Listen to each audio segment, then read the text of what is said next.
title against little-known Jesse Ferguson. Another outing in which Bowe faces public pressure to score a quick knockout over an opponent whose biggest moments have come in sparring sessions. Bowe-Ferguson, live from Mr. Clinton's neighborhood, next. Coming soon to the box office nearest you. Home box office. Champ is back. Riddick Bowe defends his crown in his second heavyweight title fight. It's World Championship Boxing. Riddick Bowe versus Jesse Ferguson. Next on HBO. Are you sitting down? And stretched into the ring on June 7th to fight Tommy Morrison. Many will question whether a chapter in the annals of boxing history will forever close. June 7th will be something special in my life. It will probably be the last time anyone will ever see me in a boxing ring. George Foreman will retire after June 7th. And I think that's important because people will not get a chance to see one of the 7 wonders of the modern sporting world. This reported final bout will mark Foreman's 76th fight in a career that began in 1969. Recently, he was honored at the Magic Johnson Sports Star Awards, receiving this year's Lifetime Achievement Award. Here's a man who not only I love as an athlete and as a boxer, but I love as a person and a man. Anyone who faces difficult obstacles can appreciate the way George has managed to climb mountains while having fun doing it. But Tommy Morrison is intent on seeing that George isn't having fun when they meet in this history-making match. In order to stand in front of me, he's going to have to take the same risk that I do. And this is a younger, just as powerful type of person. Different type of power, but it's still power. My major concern is for Morrison. He has a good left hook. He throws it with authority, and he's confident in it. Every time he throws it, he expects someone to hit the canvas. So that bothers me. So what I'm going to try to do is throw one back at him. Every time he hits me with one, I'm going to try to hit him back until he stops. There ain't going to be a lot of dancing. Nobody's going to mistake this for Roseland. This is a fight, and it's going to be a hell of a fight. And in preparation, the embattled veteran may want to heed some of his own words. If you want to be a true champion, you fight, there's always going to be something wrong. A left hook, forget the left hook. Throw many more right hands. That's not going to stop him if he really want to win. The history-making Foreman versus Morrison will take place on June 7th at the Thomas & Mack Center in Las Vegas and can be seen only on TVKO. Next on HBO. The champ is back. Riddick Bowe defends his crown in his second heavyweight title fight. It's World Championship Boxing. Riddick Bowe versus Jesse Ferguson. Next on HBO. Live from New York, it's comedy. It's Miller. Right.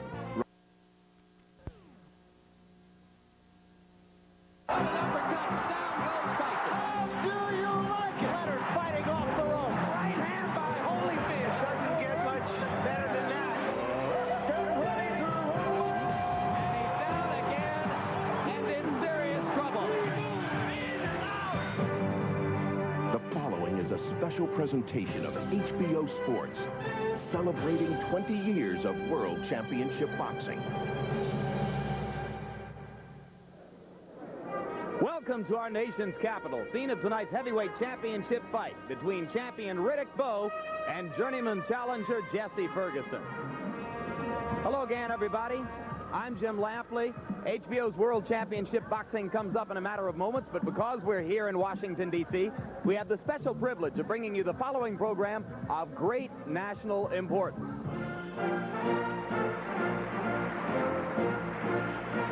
Hello, I'm Larry Merchant.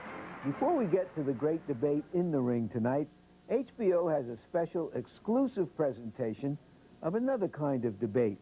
This one among presidential heavyweights, presidents past and present, to get their insights into a heavyweight championship fight. With me are President Bill Clinton and former presidents George Bush and Ronald Reagan. Gentlemen, your thoughts on the champion Riddick Bowe. President Reagan? Riddick? Well, I like him a great deal. And I especially like his manager, Newman, Paul. What a wonderful actor he is, and like me, he went on to salad dressing. When I was the president, Nancy loves his salad dressing. Mr. President, the manager of the champion isn't Paul Newman, it's Rock Newman. Rockney. Well, I played him one. There you go again. President Bush, your perspective on the champion. Strong, powerful. I wouldn't want to get hit by that right hand of his. I'd probably end up doing another one of those dives like I did in Japan, a dinner that we had there. But I know what it's like to get hit by the left and hit hard. But I'll tell you, Riddick Bowe has got a great deal of power with those arms. Arms deal, I know nothing of an arms deal. I didn't know about it. Let the record stand, I didn't know about an arms deal. Me neither. President Clinton, tell us how you see Riddick Bowe. Thank you. God bless you, Larry. First of all, let me say that I have a great deal of respect for the sport of boxing, and especially for Riddick Bowe, who was able to pull himself out of a poor neighborhood and realize the American dream. And isn't that what we're all looking for? The American dream. And I also want to say that, as you probably know, when I was a student over in Oxford, England, I tried boxing once, but I didn't like it. I didn't like it. I couldn't breathe through that mouthpiece on my face. I just couldn't inhale. Let me make it perfectly clear once again. I did not inhale. Thank you for clearing that up, Mr. President. Let's turn now to the challenger, Jesse Ferguson. President Reagan, what are your views on Jesse? Jesse? Is he back in town? Well, what's he running for now? No, sir. I think you're talking about Jesse Jackson. This is Jesse Ferguson. Fergie, well, she seemed like such a nice girl. Fergie, think she'll take off her top again tonight? President Bush? Look at this guy here. Yeah, well, Ferguson's got to be careful. Got to keep jabbing, got to keep hitting, otherwise Riddick Bowe will make him see 1,000 points of light. And you, sir? Well, he is the underdog, the challenger, the outsider. And my advice to him would be to do what I did, to keep fighting, to keep pushing, to keep trying. There's still hope. I still believe in a place called hope, and I still tell you I didn't inhale. It's almost time to get it on. So why don't you gentlemen give us your predictions? Well, I like them both. But you know what my lovely wife Nancy always says? Just say Bowe. George? Well, I want to make this perfectly clear. Read my lips.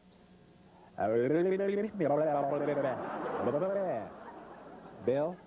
Well, first I'd like to say that if anything should happen to those two guys tonight, or these two guys, I want you all to remember that my lovely wife Hillary is working on a national health care plan that will have them back on their feet in no time at all.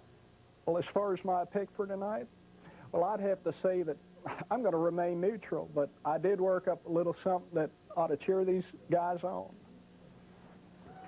There you have it from Washington's top heavyweight analyst. Stay tuned for World Championship Boxing on HBO. Washington, D.C., a political arena where life sometimes imitates boxing, where congressmen throw jabs and low blows, and lobbyists plot offensive and defensive maneuvers. Tonight, they step aside for World Championship Boxing as it takes center stage in the nation's capital. We are live from RFK Stadium, where HBO Sports presents a World Championship doubleheader.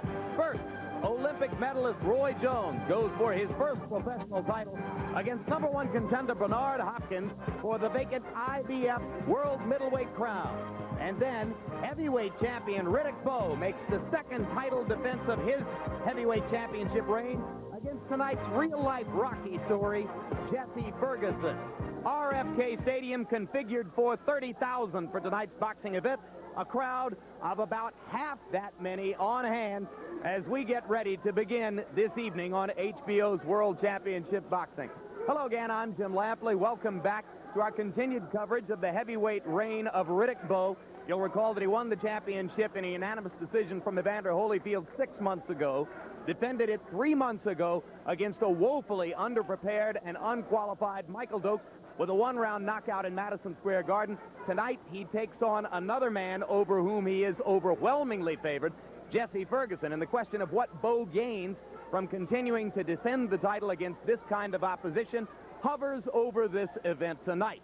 We'll find out more about that later, but first, a chance to look at the star-crossed Olympic star of the Seoul Games in '88, Roy Jones Jr., as he guns for his first world championship against Bernard Hopkins for the vacant IBF middleweight crown. With me, as always, HBO boxing analyst Larry Merchant. Larry, there's so much talk about Roy Jones. Will this be the night that he stamps himself as a superstar in the sport? Well, that's definitely in the air, and it's understandable because he has so much talent. But I think it's time to sort of lower expectation, and here's why. We're in Washington, D.C., the nation's capital, where the crazed media takes the temperature of politicians on a daily basis. And if a politician happens to cough or get a low fever, he's declared terminally ill. Or if he wins a decision instead of a knockout, he's declared a loser. This seems just a little bit crazy to me. I want to turn the volume down and the hype down. Roy Jones is fighting for a middleweight championship. His opponent, Bernard Hopkins, is a Philadelphia fighter who can fight. We may have a terrific fight. But if Roy Jones should win by a decision, if he doesn't look like a combination of Leonard and Hearns and Hagler, I'm not about to bury him. Well, and I'm sure that nobody else will as well. This will be Jones's third appearance here on HBO, and with George Foreman in training for his upcoming bout with Tommy Morrison, we're privileged once again to be joined by trainer and manager and boxing commentator Gil Clancy. Gil, we saw Jones move up in class against Glenn Wolfe. Before that, moved up in class against Percy Harris. Both quick knockouts. Is it another quantum leap up to Bernard Hopkins? Oh, Bernard Hopkins is by far the best boxer and puncher that Roy Jones has fought. But conversely, Jones is the most talented fighter that Bernard Hopkins has ever fought. And if Jones fights the way I think he's going to fight, he's going to be well on his way to superstardom. All right, we're going to go right to the fight as both fighters are already in the ring now. Jones wearing the white outfit as he goes around the ring. And there is the executioner symbol that accompanies Bernard Hopkins. Yes, that mystery man under that mask is Bernard Hopkins. A little hype, a little showbiz doesn't hurt if you can fight. And this man can fight. 22 wins, 1 loss for Bernard Hopkins. He lost his very first professional fight, then sat out 16 months. Angry at his management for having matched him against a light heavyweight. He has never lost, Larry Merchant, to a middleweight boxer. And here is the man many regard as the middleweight of the 90s. Roy Jones Jr., like Bernard Hopkins, he has an outstanding record, 21 wins, no losses, 20 KOs, 12 of them within 3 rounds. He's a rare talent. He has one of those great athletic bodies, a sprinter's legs, and a heavyweight's shoulders. And the superstar's charisma. And we look at the tail of the tape. Both fighters at the 160-pound neighborhood. Jones, 159.5, didn't arrive in town until Thursday. Trained in Pensacola. Some speculate that he had trouble making weight. And our punch stat numbers giving you a profile of how active these fighters are, and they are remarkably similar statistically. Same thing with the jabs, and as you can see, they major in power punches. Rules of the bout from our unofficial ringside scorer, Harold Letterman. Roy Jones Jr. and Bernard Hopkins will box tonight using the rules of the International Boxing Federation. 12 rounds. There is no standing 8 count, no 3 knockdown rule. You cannot be saved by the bell in any round. Only the referee can stop the fight. And in case a cut is caused by an accidental headbutt, and that cut causes the fight to be stopped, we go to the scorecards after 6 rounds have been completed. Before that, it's a technical draw. Thank you, Harold. Right now, let's go up to ring announcer Michael Buffer for the pre-fight introduction. Ladies and gentlemen, good evening and welcome to Robert F. Kennedy Memorial Stadium, the home of the Redskins here in Washington, D.C., where tonight, Spencer Promotions Incorporated and the D.C. Armory Board, in association with Caesar's World, presents the first of 2 World Championship bouts. This bout is approved and sanctioned by the Washington District of Columbia Boxing Commission and the International Boxing Federation. IBF President Robert W. Lee, supervisor at ringside, Marion Muhammad. The 3 judges scoring this bout on a 10-point must system are Lynn Carter, Al DeVito, and Eugene Grant. And when the bell rings, the man in charge of the action, working in a world title bout for the 37th time, referee Steve Smoger. And now, ladies and gentlemen, 12 rounds of boxing for the vacant IBF Middleweight Championship of the World. Introducing first, fighting out of the blue corner, wearing the black trunks with gold trim, weighing in at 159 pounds. From Philadelphia, Pennsylvania, North Philly to be exact, he brings a professional record of 22 victories, only 1 defeat, 16 of the 22 victories by KO. Ladies and gentlemen, the #1 ranked middleweight in the world, Bernard, the Executioner Hopkins.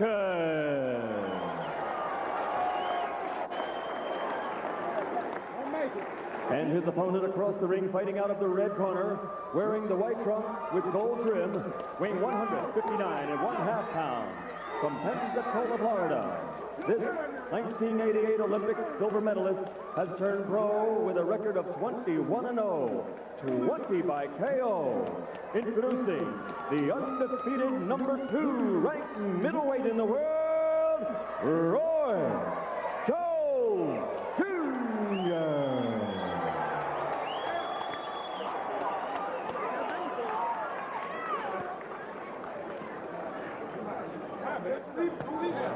All right, fellas, let's go. Bernard, Roy.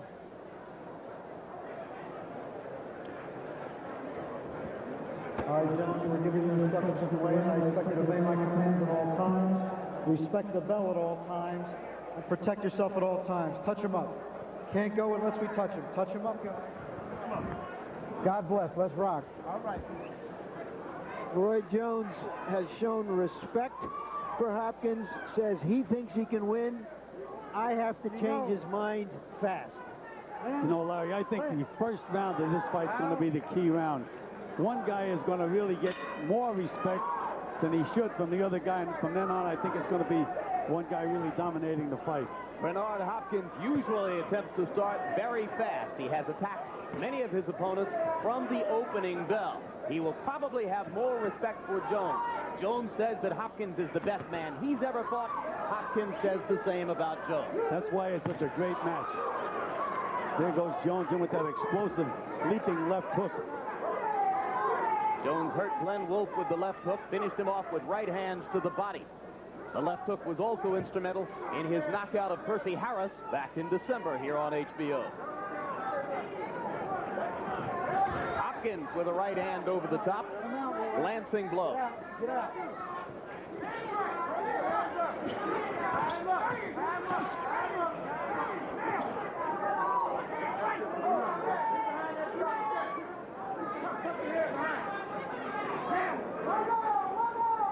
Both men like to box and punch. Infighting like that will probably be rare, Gil. Yes, but and the thing that surprises me about Roy Jones is he very seldom uses a jab. There he threw a right-hand lead. He looks to bomb you with that first big punch right away. I think that's one of the errors he makes. He should set the guy up with a good stiff left jab. And Hopkins is not jabbing either. There's that big right hand to Jones again. Kind of wild over the top, but he caught a piece of Hopkins with it.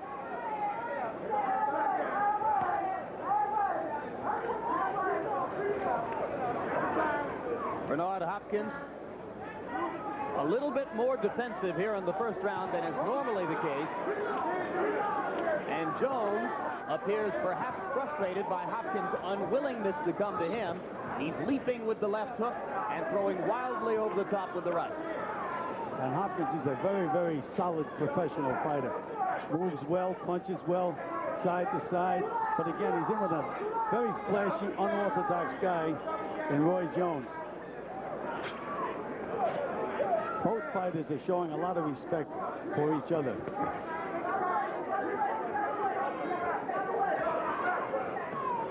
In his 21 fights, Roy Jones has not had to solve a lot of riddles.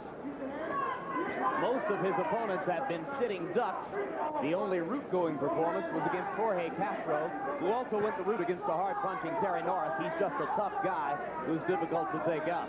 But Hopkins, so far, presents a little bit more of a strategic challenge to Jones than Roy may be used to.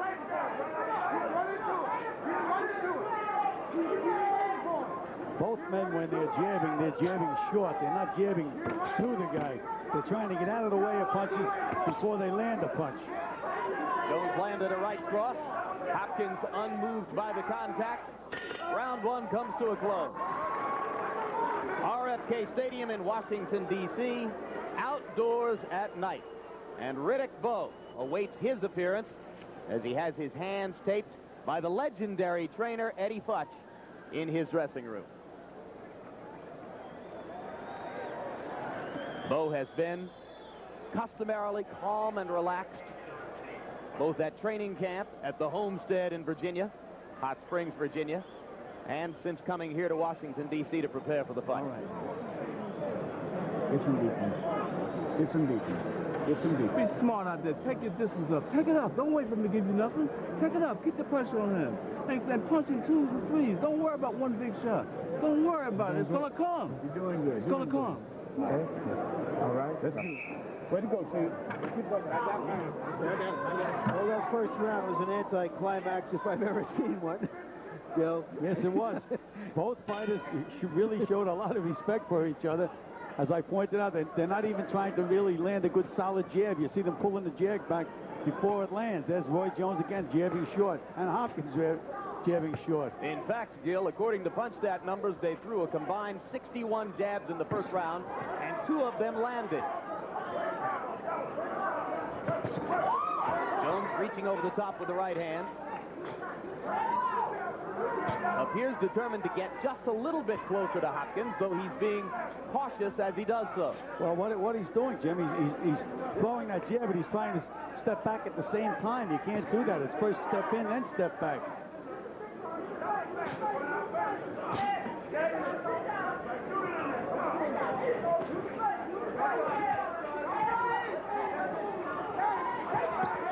Left hook to the body by Hopkins. Good left hook. Good solid left hook. Partially blocked left hook by Roy Jones.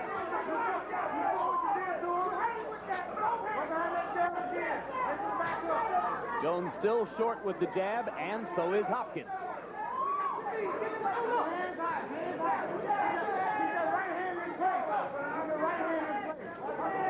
When we met with Roy Jones yesterday, he was in the middle of a 24-hour dry-out period to help him make weight.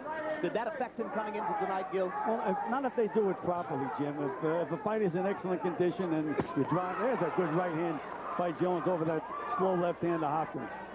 But if in fact you do it properly, he had the from the weigh-in this morning, he had all this time to get the liquids back in his body. And if he didn't overdo that with the liquids, and if he ate properly, he's okay. Told us that he would eat 2 meals, 1 in the morning, 1 late afternoon. Emphasis on carbohydrates. Jones knows a lot about his body for a young fighter. Hopkins with another right hand to the body. And Jones still trying to throw the right hand over the top. So far, Roy Jones has not attempted to get to Bernard Hopkins' body. Jones doesn't like to fight on the ropes. If Hopkins can maneuver Jones to the ropes, he has him in a place where the young fighter is uncomfortable. Good solid left hand by Hopkins in that last exchange.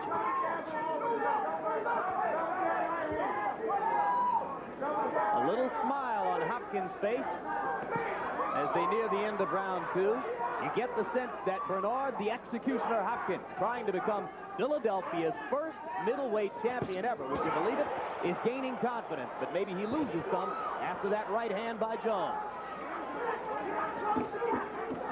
First Philadelphia-born middleweight champion, Jim. Joey Girardello, a Philadelphia fighter, was a middleweight champion.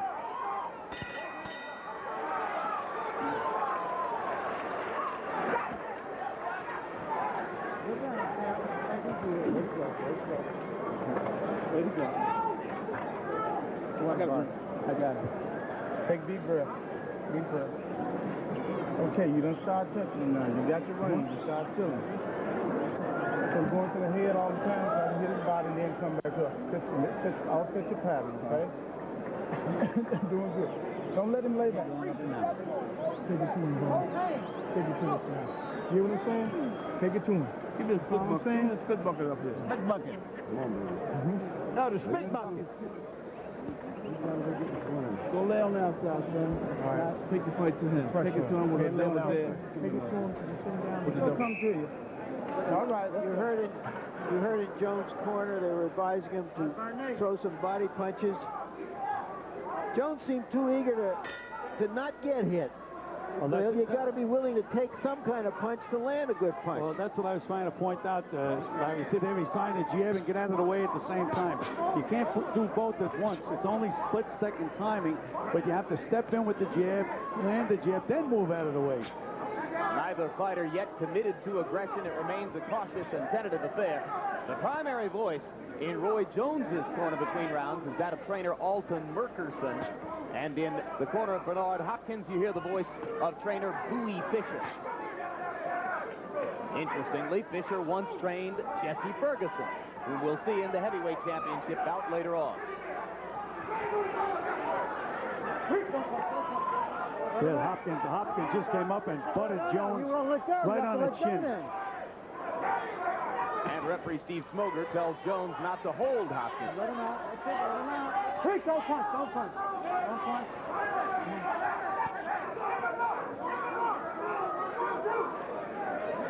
Jones seems very, very tight. Doesn't seem to be relaxed at all up to this point. He looks far different than the Roy Jones who swaggered into the ring and destroyed the first two opponents we saw him with here on HBO.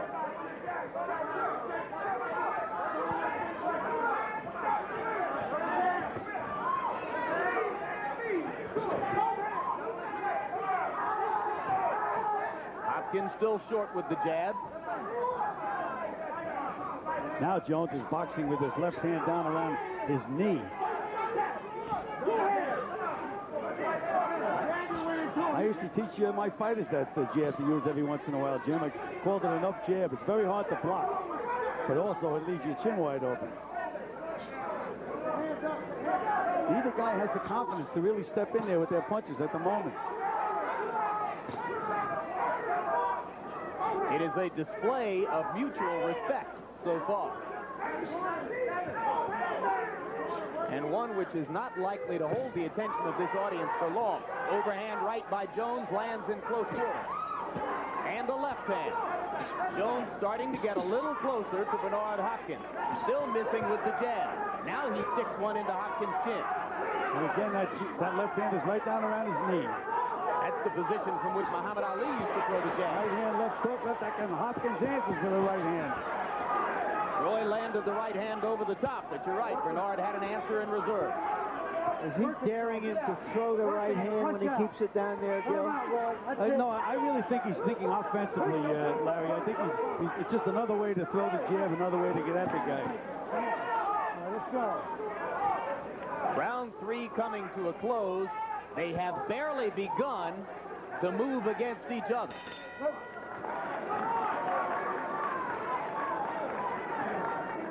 Keep it on him. Keep the pressure on him. I like that pressure. Give me a spit bucket. Spit bucket. Right here. Keep it on him. Keep it on him. Don't wait for him to give you nothing. You're going to take it away from him. All right? All right, now you got your stuff together now. You got your stuff together now. You understand me? Take it to us from your body. Take it to us from here on. Move your hand and get in there and bang with both hands at this guy. You understand? The boy's fucking scared. Harold Letterman, how did you see the first 3 rounds? Larry, 3-0, 30-27, Roy Jones Jr. Larry, I think Roy's not only landing the better shots, but he's using the ring real nice, and his left jab is so quick, Bernard doesn't have a chance to get off.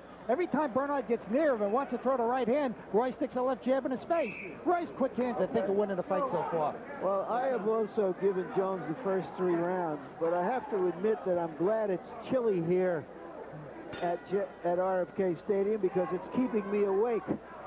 Well, you know, I think every round has been close. I've given 2 rounds to Jones and called 1 even, but they're very, very narrow margins.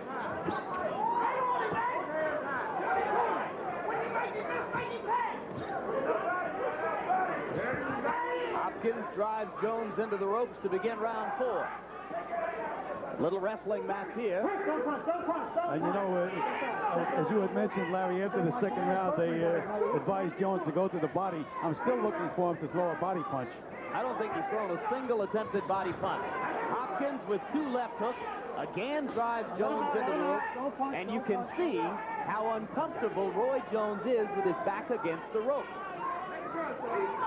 And Hopkins is very, very effective when he moves a guy against the ropes. So things turning Bernard, the executioner, Hopkins' way early here in round 4. If you like redemption stories, Hopkins is one. Spent 4 years in prison doing hard time for a chain snatching.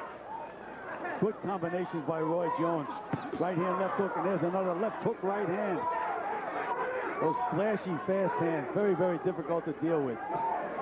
Jones with a right hand over the top and another right hand in close. Still no body punching. But he has landed combinations which were virtually non-existent in the first 3 rounds of the fight. Hopkins misses the right hand. Again drives Jones into the rope.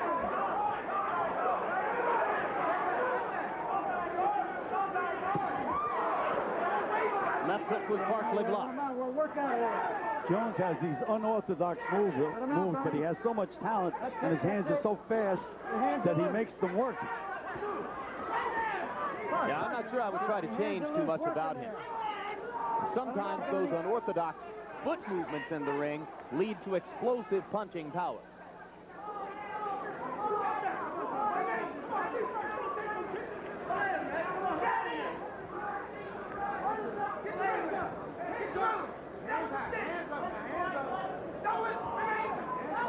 Really not too much happening now. It's just a chess match.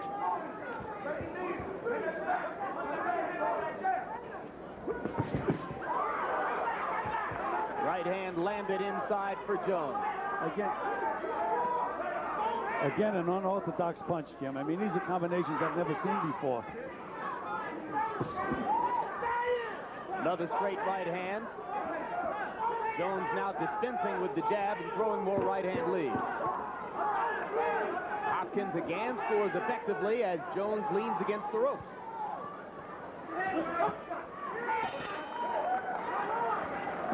Round 4 comes to a close.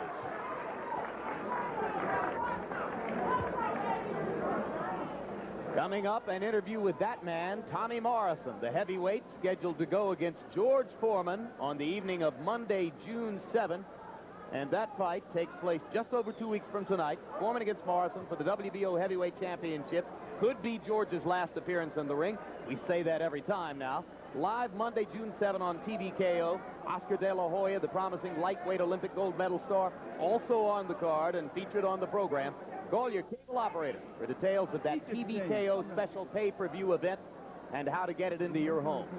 One shot is made. You try to tell one shot. All right. Hopkins is the better school fighter, but this isn't school. Maybe it's more of a schoolyard, the way Jones fights, Gil. You know, you're absolutely right, Larry. Hopkins is very, very sound fundamentally. Good stance, snaps the left jab, keeps his hands up. And Roy Jones, with that tremendous talent and quickness that he has, negates a lot of that stuff. And he makes these moves so naturally. He jumps in with punches, I mean, which is a no-no. If he ever gets nailed jumping in, they'll be counting 10. But he's so quick. I'm sure that Hopkins has never been in a ring with a guy like Roy Jones. Jones lands the left hand in close as Hopkins chases him to the ropes. Certainly the more powerful blows so far have been landed by Jones, and Gil, he threw a body punch and another couple of body punches. And two more, but you notice, Jim, that Hopkins, again, with his good fundamental defense, Jones is not able to get off those 5, 6, and 7 punch combinations as we have seen in the past. No, but the body punch did set up a straight right hand, which Jones landed in close quarters. Against the ropes, it is all Hopkins. How do you train for a fighter like Jones, Gil? As we mentioned before, you can't find a sparring partner. Hopkins like has probably never seen a guy that fights the way Roy Jones fights. And I've been around a while. I haven't seen anybody, but Right now, Hopkins is really pressing Jones and making him work. Thanks some good body shots in there. Jones is going to have to find the formula for getting off the ropes when Hopkins traps him there, because it is scoring time for Bernard Hopkins whenever he gets Roy maneuvered against the ropes. A couple of left hooks to the body and one up top from Jones. Now Jones turns southpaw and turns back conventional. And Jim, you had mentioned the fact that Roy Jones is having a problem making the weight. If, in fact, he really had a problem, the latter rounds could be very, very difficult for Roy Jones. Come on, Roy.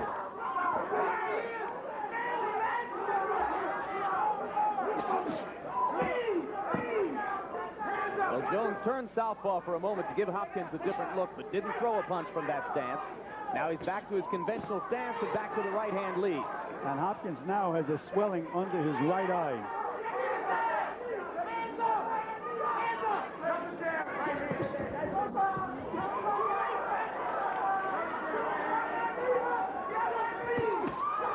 Solid punches by Jones.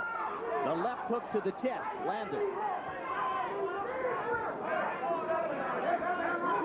The commitment to body punching has represented a big improvement for Jones in this round.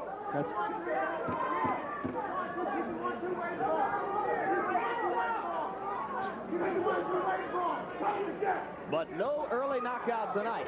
As 5 rounds are in the books, they fight their way past the bell at the end of round 5 and now go to the corners. Coming up, we remind you, the heavyweight championship battle between champion Riddick Bowe and the unlikely challenger Jesse Ferguson. Has any man ever earned the right for a heavyweight championship shot?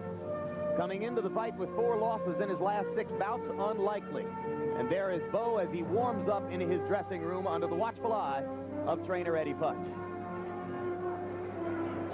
But you know, Jim, if he hadn't lost 4 of his previous 5, he wouldn't have gotten a shot at Mercer. That's why he got the chance. Just don't wait so long for the outside, son. You got to take your fight to him with more than 1 punch. You must punch in series of punches, 2, 3. Pause, lift them shot. Give me a little Vaseline here. Give me a little Vaseline. Yeah. Okay.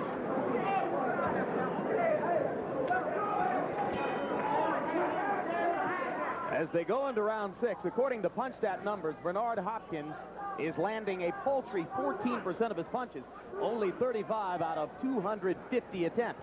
Jones only slightly better, 60 out of 239, but that's 25%. If the judges were looking at these numbers, they would have to suspect that Jones has the edge in the bout.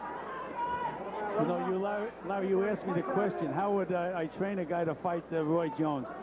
One thing I would tell my fighter if he was fighting Roy Jones was throw your punches at his chest. Don't try to hit him in the head. Throw them at his chest. His head will move into some of the punches. At least you're going to hit something and knock him a little bit off balance. I mean left hand and right hand. Jones behaving in the past 2 rounds as though he has suddenly been told it is legal to punch to the body. Opened this round with some body punching to complement the body punches he threw in the last round after 4 rounds without a single such attempt. Look at that beautiful move that Roy Jones made to escape from the ropes. Just unbelievable, just all natural talent. Hopkins fighting back in the middle of the ring. Jones doubled up with the right hand. And now Hopkins back in the advantageous position of having Roy Jones pressed against the ropes. Jones just doesn't have the mechanics to turn that situation around, Gil. Doesn't seem that way.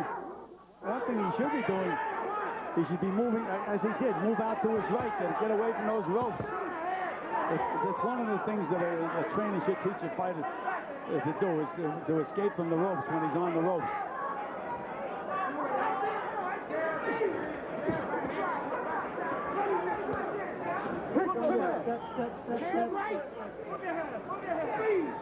Jones landed a right hand and a left in that exchange, neither doing much damage. Hopkins comes over the top with the right, and Jones ducks under most of it. And Hopkins threw some nice counter punches, short punches to the head after Jones flurried to the body. There's Jones throwing a beautiful double left hook.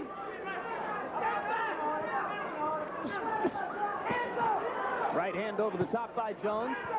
He's landed as many clean blows in the last 20 seconds as had been the case to that point in the round. Now he turns southpaw. And again, doesn't throw a punch from that stance. Simply turns and gives Hopkins the look, then turns back to the conventional stance.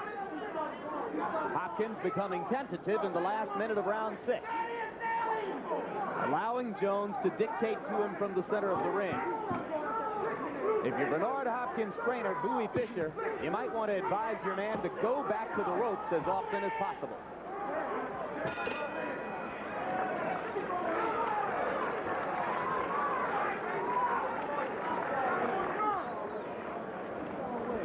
That seemed to be Hopkins' most effective. And then you fire both of your hands. He's going to have to get bolder and more aggressive.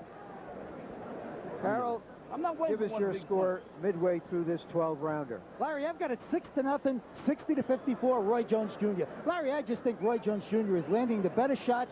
He's very slippery. In round 6, he used a maneuver that I loved. He shoe-shined him. I mean, it was like a shoe-shine guy, you know, using a shoe-shine rig. Hit him 5 or 6 shots in the body. Beautiful combination. Roy Jones Jr., I think, is just winning on points. I gave that last round to Hopkins, but so far this is a little bit like watching congressmen argue on C-SPAN. Okay, Sam, you're looking good. Way to work.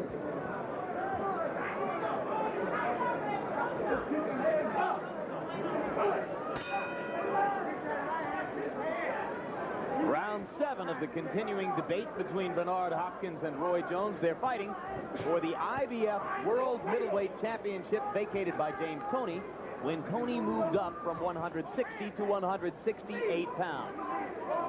For either fighter, it will be the first world title of his career. I'd like to see one of the two fighters really start to establish a left jab. They've both been short with their jabs all night long because they respect the other guy too much. Good left hook by Hopkins.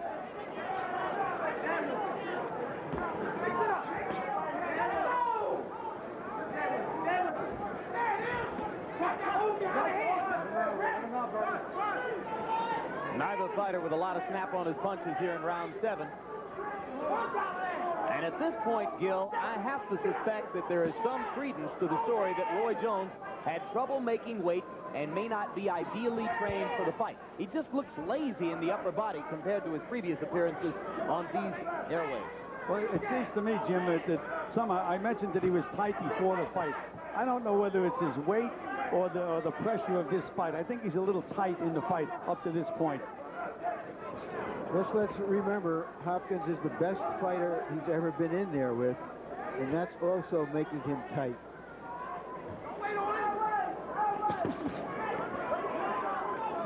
Jones trying to deliver one of the combinations for which he's become known. Hopkins, straight left hand. And Hopkins is committing the same sin that Jones commits. Every time he throws a jab, it's short. He tries to get out of the way at the same time he's throwing the punch. Hopkins beginning to duck away from Roy's combinations a little bit. Now he chases Jones to the ropes again. And he muscles him back against the ropes. Look how quick that Jones is, though. Just natural talent.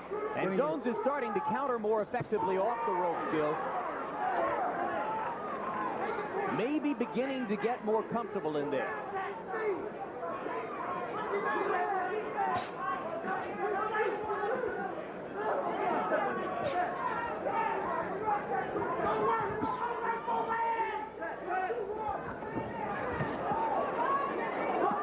That looked like a Pernell Whitaker escape move for Jones. Looked like he was trying to walk across the ring.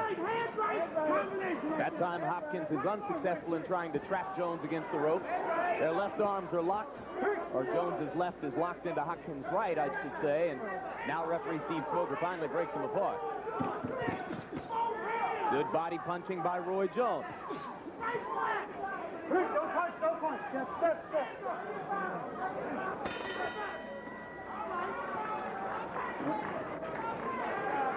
So as the tactical battle continues between Bernard Hopkins and Roy Jones, We visit the locker room of one of the most unlikely heavyweight challengers of all time, Jesse Ferguson. Loser of 9 of his last 15 bouts, 4 of the last 6.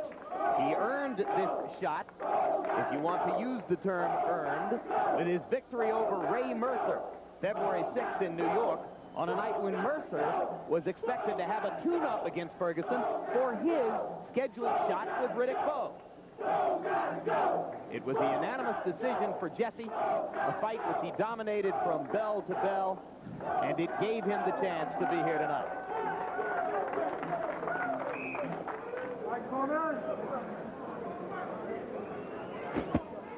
Pretty soon, Hopkins is going to have to try to turn this into a brawl and make something happen. Well, he has to hit something when he throws his punches. He can't pull back with that jab. As I had mentioned earlier, if I had a guy fighting Jones, I'd be throwing punches at his chest. But at least you hit something, and you move him with the first punch. And if you move him with the first, then you can hit him with a couple of more punches, hopefully. But he's like Quicksilver, though. He's very, very difficult to hit with solid punches. Part of the disadvantage of staying in a boxing match with Jones is that Jones's stylishness and flashiness are bound to earn him some subliminal points. Now, Hopkins lands a couple of punches and again pins Jones against the ropes momentarily.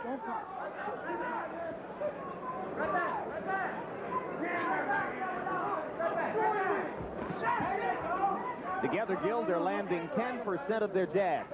And again, Hopkins threw a right hand, and Roy Jones, good left hook to the body.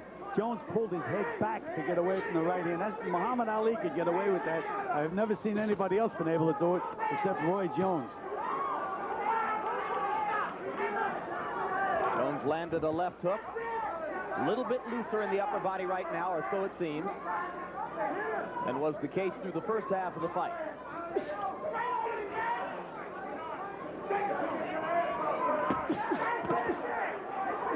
Good right hand by Hopkins. Caught Jones coming in. Another good right hand. 2 good solid right hands by Bowe. Another good right hand. Jones seems momentarily off balance as the result of the 3 straight right hands from Bernard Hopkins. No warning for a low blow. Jones was just under the belt line with the left hook. That encouraged Hopkins. He's throwing that right hand. There's another right hand by Hopkins on the inside.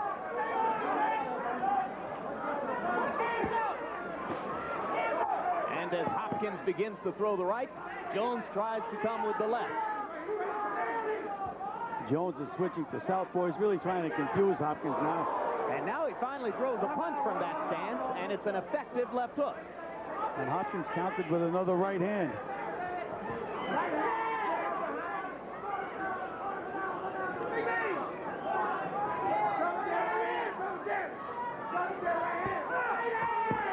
Good left hook by Hopkins.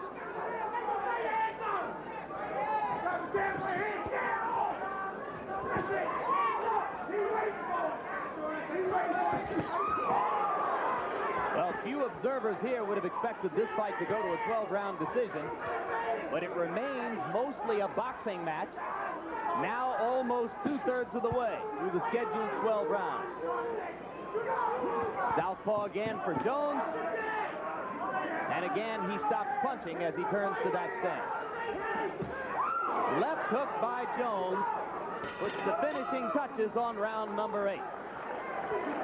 And at the bell, Hopkins went back to his corner and nodded to his people that he thinks he has found something here. Let's get it in there. Let's get that right hand inside. Watch it now. Hold him now.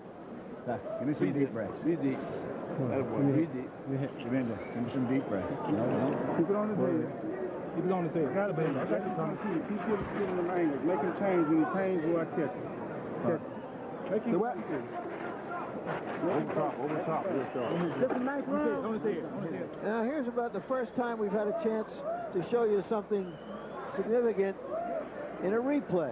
And there you saw it. Hopkins' lead right hand. Touch this lane with body shots. Bang him. Rough him up. Neither fighter landing a significant percentage of punches. Hopkins landing a very insignificant percentage of punches. Well, now, Hopkins nodded to his corner and said that he thinks he found the key. Let's see if he really has.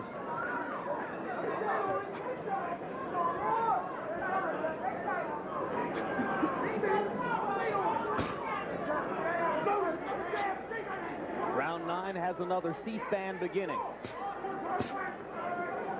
Now Jones is starting to stiffen up that left jab, getting a little closer with it.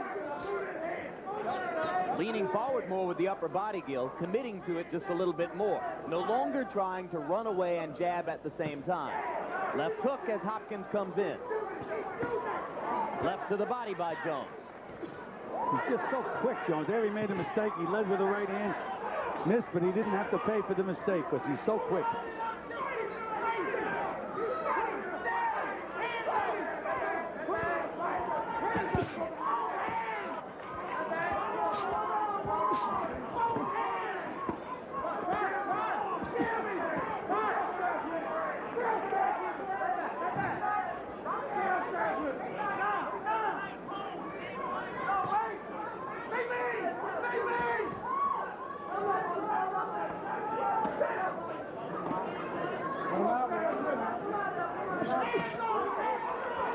Jones gets some leverage on that left hook to the body.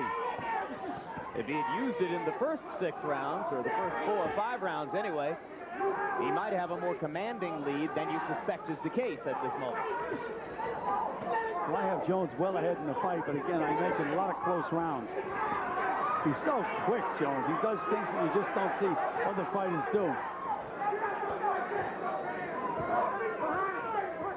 Of course, our unofficial scorer, Harold Letterman, at last look had given every round to Jones. But logic tells you most boxing judges, when scoring a fight, are psychologically constrained not to give every round to one fighter. Well, it is very difficult. I mean, the other guy is in there, and he is causing some damage. But again, the big mistake that Hopkins is making, he's trying to hit Jones to the head with that first punch, and Jones is just too quick. Big right hand by Jones. Roy Jones becoming more accurate as the fight goes on. About 2 rounds ago, he began to reach toward the 50% mark in connect percentage. Jones is starting to breathe a little heavily, Jim. Starting to show signs of wear and tear. Hopkins leaning on Jones against the ropes. Come here. Step out.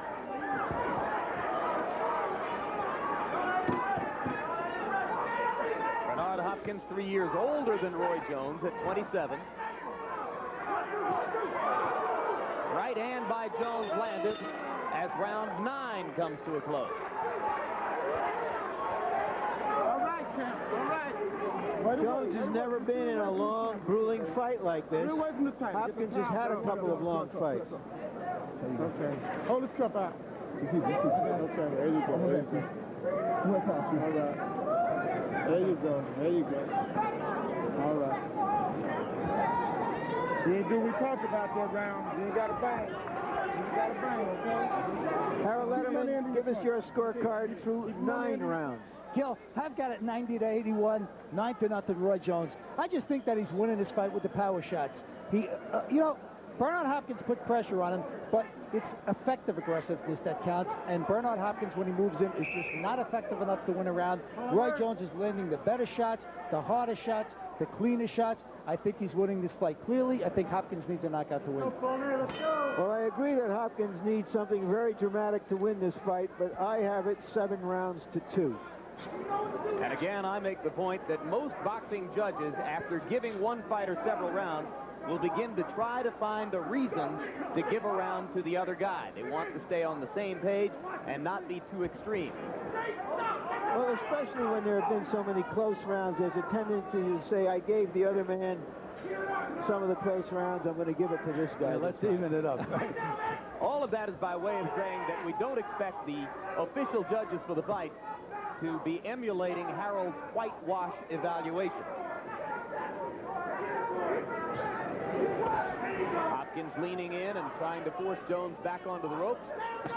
Jones landed nearly half his punches by punch count numbers in the last round. There was another example of Jones leading with a left hook and missing it, and still able to land a left hook to the body. He turns southpaw again and again tries to land the left from the southpaw stance. Now he stays and jabs with the right hand for the first time. Turns back conventional. He's starting to feel good, Jim, because he just let out a whoop, a wall. I guess it's a wall whoop you call it. Jones. He scores with a combination and then backs away from the ropes effectively. Lands the right hand over the top. That wide winging right hand, you wouldn't teach it, but he makes it work, Gil. Again, he mentioned he's like lightning, and he's such an unorthodox guy. And Larry gave me that puzzle how I train a guy to fight him. It really is a puzzle. I mean, you just can't hit this guy with the first punch you throw. And Hopkins, again, is looking all night to hit him on the chin, and it's just such an elusive target. You have to set him up. Jones has not been able to hurt Hopkins at any time in the bout. You suspect that Roy has less punching power, or at least less punching power tonight than had been anticipated. Or does Hopkins have a terrific chin, Gil? No, I think it's a question that he hasn't hit Hopkins with that many solid punches. Hits him 2 or 3 in a row, we may see some funny things happen. Left hand by Jones. Hopkins smiles. Usually that means the fighter is hurt a little bit. Now, how did you like that move, Jimmy? Threw a left hook and then ran halfway across the ring and stopped quickly and nailed Hopkins again. You can't teach anybody that. That's natural talent. Well, the comparisons, maybe too many of them, have been made to Ray Leonard. Leonard, too, used his incredible physical skills to do unorthodox things in the ring. Yeah, but I've seen Ray Leonard, and Roy Jones is no Ray Leonard. Not yet, that's for sure. Jones using the fast hands to try to dominate these exchanges. Round 10 comes to a close.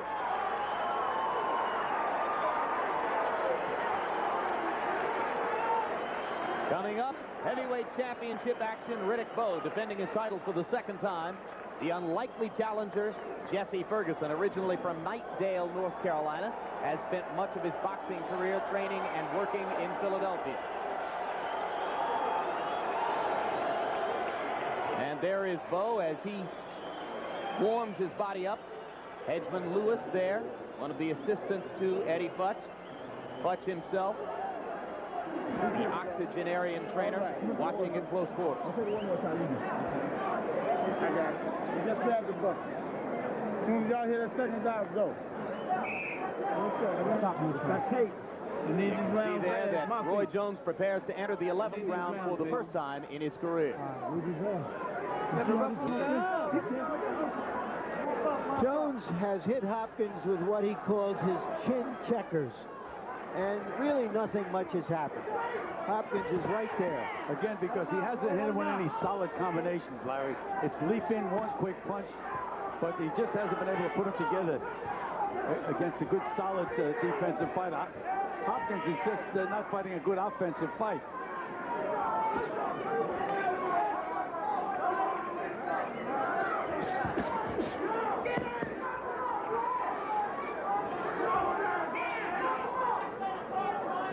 If Jones can win the fight, he becomes the 4th 1988 American Olympian to have won a world title. He'll join Michael Carbajal, Riddick Bowe, and Kennedy McKinney.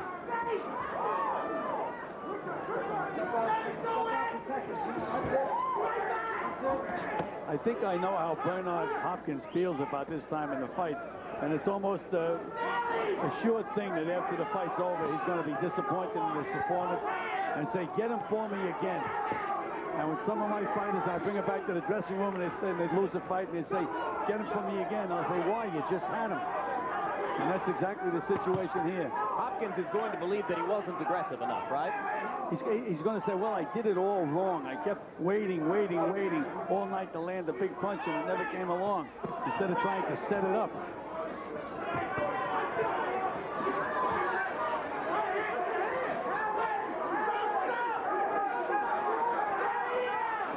I mean, I can't believe the things that Jones can get away with in the ring.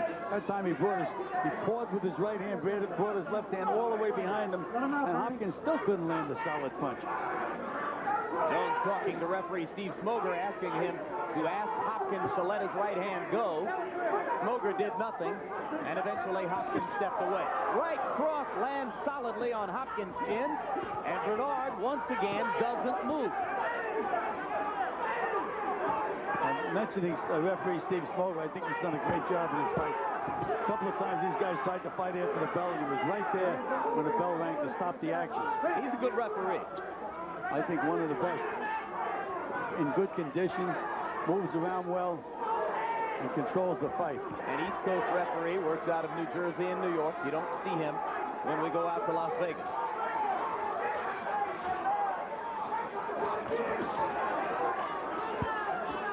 Quick on that. Come on out.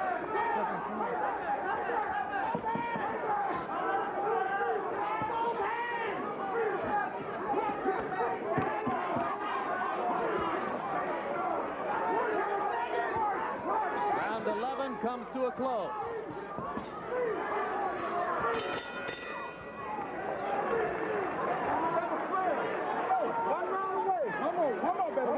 Let's sign this round, baby. Let's sign this round. Give me some hands. Give me some hands. I don't want him to land on you at all. I don't want you to take no chance. No chances at all. I want you keeping him on the end of your punches, but stay busy. Keep them hands going and your feet going, okay? Last one, baby. This is it. This is it, boy. This is it. Show me go. Give me some deep. Give me some deep. Let it go, baby. You can do it. I know you can do it. You got the double drill. Hit this fellow rocking with that double drill. Bang, bang, bang, bam, in the body. You got to go with the double drill. On his head, on his head. All right. Pull the stool down and I'll take your towel and get it. Oh, good for it. Let me stand up. Okay. Okay, let's go. And final round is round of applause for these two middleweights. Final round. Right. Well, all of us assume Right here. that Bernard Hopkins needs a knockout to win this fight. Perhaps one or two judges disagrees. You may have heard Hopkins' promoter, Butch Lewis, between rounds, urging him to shoot the right hand. He hasn't landed a lot of rights.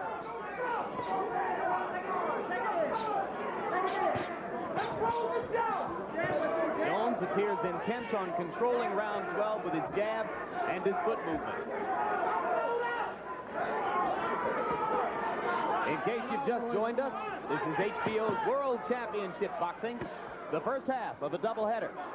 Olympic star of the 1988 Seoul Games, Roy Jones, denied a gold medal by an unjust decision, but voted the outstanding boxer in those games, trying to win his first world championship, the vacant IBF middleweight title. Jones is the number 2 contender. Excuse me, Gil, go ahead. Jones has been throwing some beautiful combinations, Jim. For a change, he's going to the body first, then back up to the head. But he does such an unorthodox thing. Hopkins thinks he has him trapped against the ropes, and he just does the unexpected. These are the top 2 contenders in the IBF rankings. They fight for the title vacated when James Toney moved up to 168 pounds. One of them about to become a world champion for the first time. I think Jones would certainly have his hands full with Toney, who's such a good defensive fighter. Well, Hopkins is a good defensive fighter. I just don't think that he attacked Jones right from the beginning of the fight. You can just see that Jones is just outsmarts him. It's like cat and mouse the entire fight.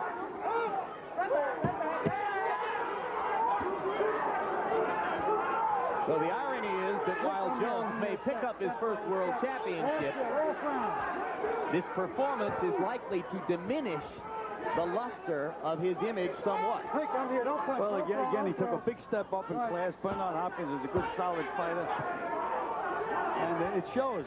He's fighting a good, solid professional. It takes a good opponent to allow you to look your best, which is why I said earlier on, lower expectations. Good call, Larry. It's unfair to a fighter, I believe, to expect him to look like Mr. America or Mr. World every time out. The opponent has something to say about it. Here's the good news, guys. This bout has done nothing to dilute the excitement potential for our big heavyweight championship fight upcoming. The crowd has retained all of its potential enthusiasm. That's it, fellas. That's it, fellas. That's it, fellas.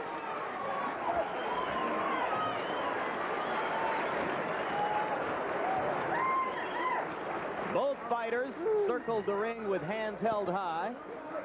And now the judges will go to work and tell us who has won the vacant IBF World Middleweight title. An unmemorable fight between Roy Jones and Bernard Hopkins. Before I go up in the ring, I'll tell you that I've scored it 9 rounds to 3 for Jones, 117 to 111 points. And Harold Letterman will give us his scorecard shortly. Larry, I've got it 118, 110, 10 rounds to 2, Roy Jones Jr. I thought he rested slightly in the last 2 rounds. I thought Bernard Hopkins pulled out 11 and 12 because Roy just didn't do a heck of a lot, and Bernard took it to him.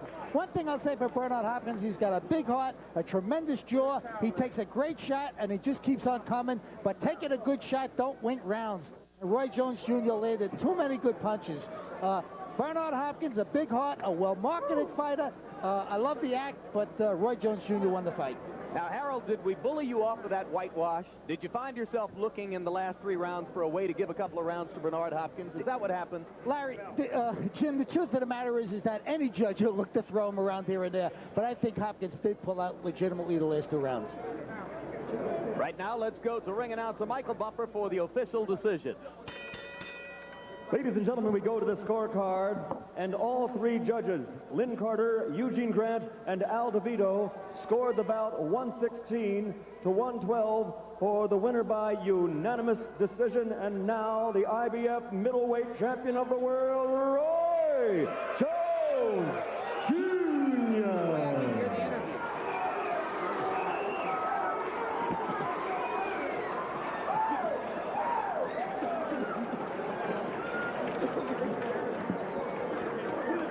Well, Gil, what do you think? Well, I thought that Roy Jones clearly won the fight. I had it a little wider than 116, 112.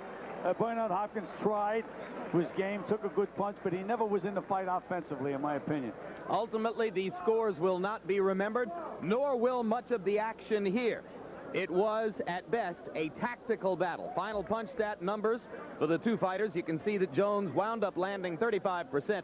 After a very desultory start in the first few rounds. In the closing rounds of the fight, he was landing at about a 50% rate. Hopkins never got far above the 20% level, 23% connect percentage for the fight.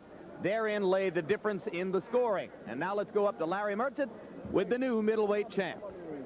Roy Jones, congratulations. This has been a long time coming. I know you've been looking forward to it. Yeah, definitely been a long time coming, and something I was looking forward to. I knew I was going to have a tough time. I got to take my hat to Bernard Hopkins, man. He's a tough guy. I promise he's a tough guy. But I just basically outboxed and stayed on the outside. In the inside, he couldn't really do me a lot of harm, and I could stay inside of his power, so he wasn't really that dangerous. He landed a couple good shots, but he never really had me hurt, so I was pretty safe. I got hit a little more than I wanted to, but it's the world title my first time. Hey, Pensacola, we #1, baby. Are you satisfied with your performance? Tonight, that was my first title fight as the world title. I had a lot of pressure on me. So were you tight a little bit? I was very tight coming to the fight. I had so much build up on me, and being like I am, I kind of expected that. But I thank God Almighty I made it through that one, and that won't happen anymore. That was my first time, and that was that. Are you looking to move up to fight someone like James Toney, or do you want to fight at 160? I think I'll stick at 160 for just a little while longer. I kind of like fighting at 160. And like I say, I got to thank God for winning my title. I go home, think about things. I may move up, you never know. But right now, I'm just happy I got the title. Thank everybody at home for supporting me. Thank all my cousins, Carol, Toya in Atlanta. Everybody all back home, the Lixies, everybody, I just had a good time. Looking forward to fighting again on HBO. Thank you. Yes, definitely. Thank you very much, Roy. Jim? All right, thanks very much, Larry and Roy. Congratulations to Roy Jones on his first world championship. Gil, does he remain a potential superstar, or does he have more to learn than we might have thought? Well, no, I think that he can become a superstar. He shows so much natural ability. And again, he fought a guy that really was a good, solid professional, very tough guy to fight. It remains to be seen, but I don't think that this is going to be a setback for Roy Jones. After all, he is the champion of the world. Coming up, a heavyweight championship bout. First, let's take a look ahead a couple of weeks to an upcoming event on our sister pay-per-view operation, TVKO. Flip the jab. Tommy Morrison, get in here right now. Oh, Mom. And there's another left hook. Ed Morrison is good. Real good. It was just announced Tommy Morrison will fight former champion George Foreman for the WBO the two heaviest hitters in boxing clash for the WBO Heavyweight Championship, Monday, June 7th, live on pay-per-view. Call now to order. And with us now live is half of that attraction, Tommy Morrison, getting ready to go against George Foreman. Tommy, Foreman's a unique entity, a slow whale with enormous punching power. How do you prepare to fight him? Well, I don't think there's any secret beating George. Obviously, he's certainly the guy you don't want to stand in front of. He's a guy that you got to beat to the punch. You know, he's a guy that he's a big lumbering guy. He comes in and he's very effective if you let him be. The object of fighting Foreman is to establish the pace of the fight. I think he's most effective when he dictates the pace. You showed some weaknesses as a boxer against Carl the Truth Williams, who gave you more trouble than a lot of people had thought might be the case. Are you going to try to shore up your boxing technique, your self-defense, to get ready for George? I think so. You know, with the Williams bout, we're in there against a cagey guy, and regardless of what people say, he was in very good shape for that fight, and I feel that he came in there, he had everything to gain and nothing to lose in that situation. But with Foreman, we're trying to become, each and every time we step into the ring, a more complete fighter. And when I say complete, I mean being able to not only come forward and throw hard punches, but also move, box, and give people angles, and that's what we're looking to do against George. Tommy, if you win the fight, you're going to have a lot of options and a lot of potential commercial clout in the heavyweight division. Now, Lennox Lewis's English manager, Frank Maloney, is telling people at ringside here tonight that there is an agreement in principle for you to fight Lewis with a 50-50 cut of the gate in a fight to come up after the Morrison-Foreman fight if you can win. Is that, in fact, the business you're expecting to do? It has been talked about. That's certainly a very attractive fight for us economically at this point. Obviously, there's bigger and better things ahead once we get past Foreman, but I'm a guy that doesn't like to look too far ahead. George is a big obstacle to get around, but once we get around him, then we'll look to see what lies ahead. Tommy, thanks very much for your time. We'll see you again in just a little bit more than 2 weeks. Monday, June 7, TVKO. And here is how to order. Call your local cable operator to check it out and find out how you can see the bout at 9 p.m. Eastern Time, 6 p.m. Pacific Time. Foreman Morrison, live pay-per-view. Oscar De La Hoya, the Olympic lightweight star, is also on the same card. So, we've had the middleweight championship bout. Now we look ahead to the main event of the evening, the first heavyweight championship fight in Washington, D.C. in nearly 52 years. Stand by, Riddick. Roll tape. Well, it began last November when I fought Evander Holyfield. That marked the beginning of an incredible journey. And just like that, the champion struggles to stay on his feet. New heavyweight champion of the world, Riddick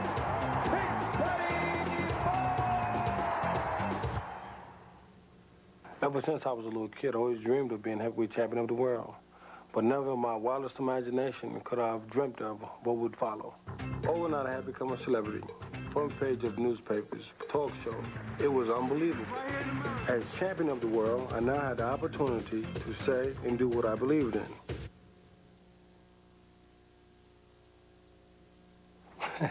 Yeah, I guess for Mr. Dokes, you can say that.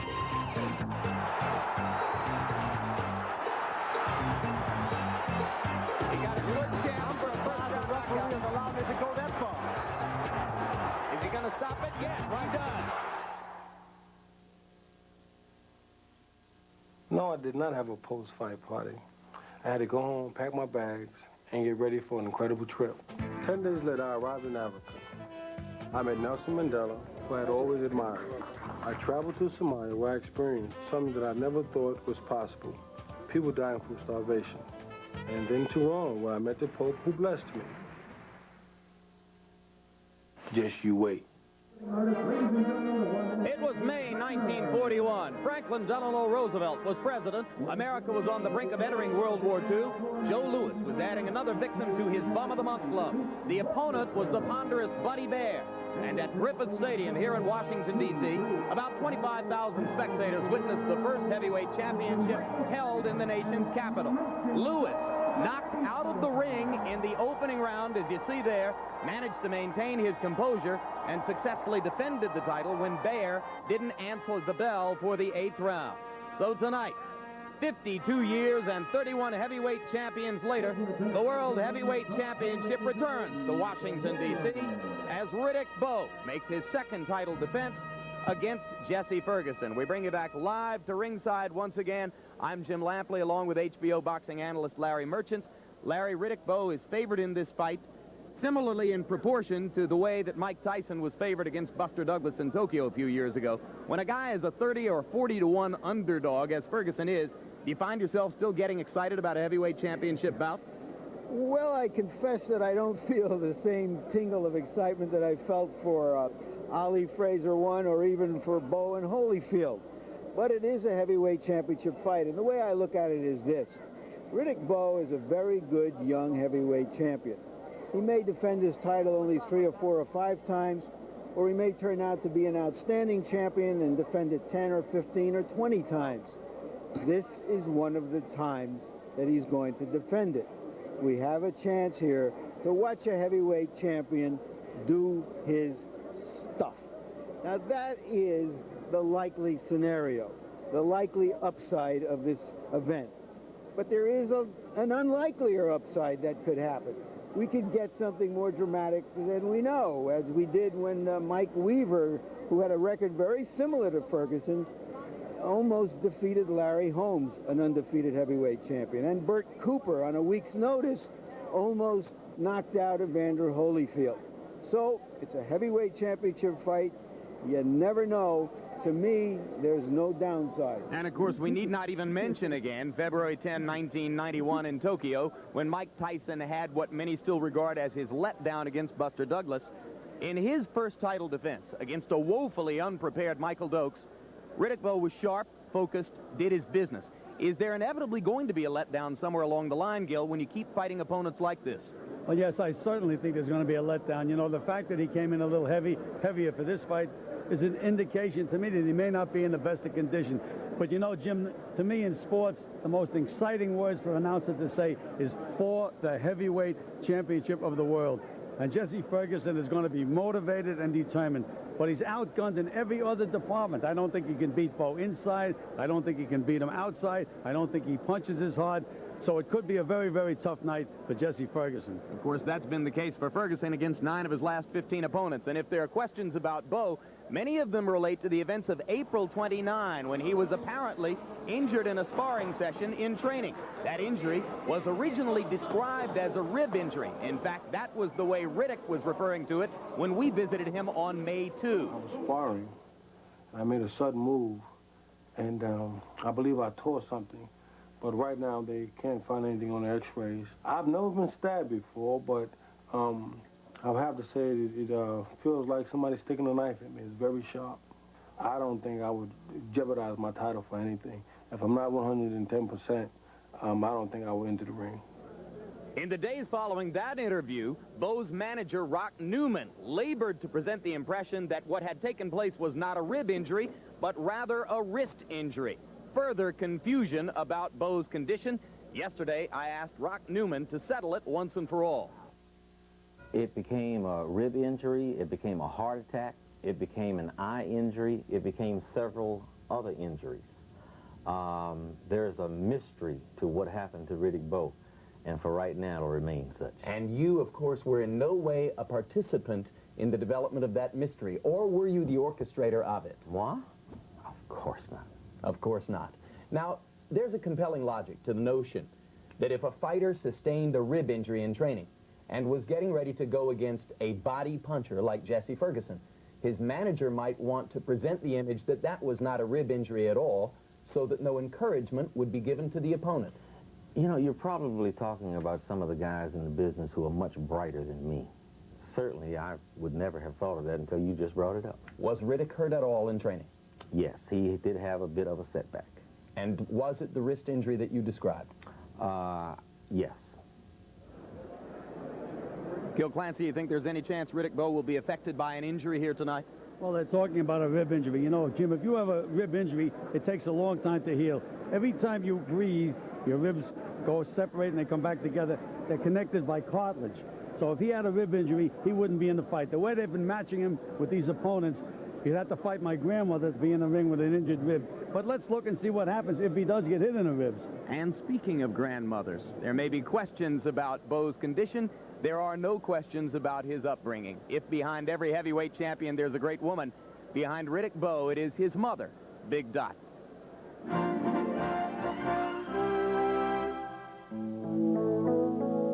Dear Mom, I'm coming coming to the end of my training. Thank God. I can't wait for the fight. I've been thinking all week about how much life has changed. It's unbelievable. Sometimes it seems like a dream. God only knows that I could never have done it without your love and support. Riddick Bowe's journey through life has been perilous. 12th of 13 children, he grew up in a Brownsville, Brooklyn housing project the locals called Gunsmoke City.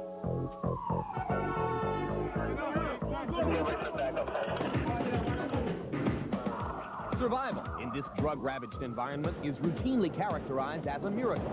And Riddick had a miracle in his mother, Dorothy, who raised her 13 children alone while sheltering them from the mean streets of despair. I tried to teach them right. I always wanted to be a leader. And I would tell them, stay in the house, do like Mommy said, you won't have nothing to worry about. My mother, she was I guess a firm person. And what she said, she meant. I had a great deal of respect for my mother when I was growing up, or watching what she went through and what she stood for. I think that kind of molded me into what I am today. There was no question who called the shots in the Bowe household. When Big Doc talked, her children listened. She taught Riddick at an early age that if he stayed out of trouble, there were no goals which couldn't be reached. My mother always led by example. She didn't use drugs. Very seldom she would leave the house other than to go to work. I can recall on several different occasions walking my mother at work. There were a lot of things taking place in the neighborhood that I thought, didn't make the streets safe. We walked for about 15, 20 minutes, and from corner to corner, I was always yapping. He would tell me, Mama be able to tell him, but I never did like boxing. I didn't want him to box. I guess at that time, she kind of figured that I was a dreamer.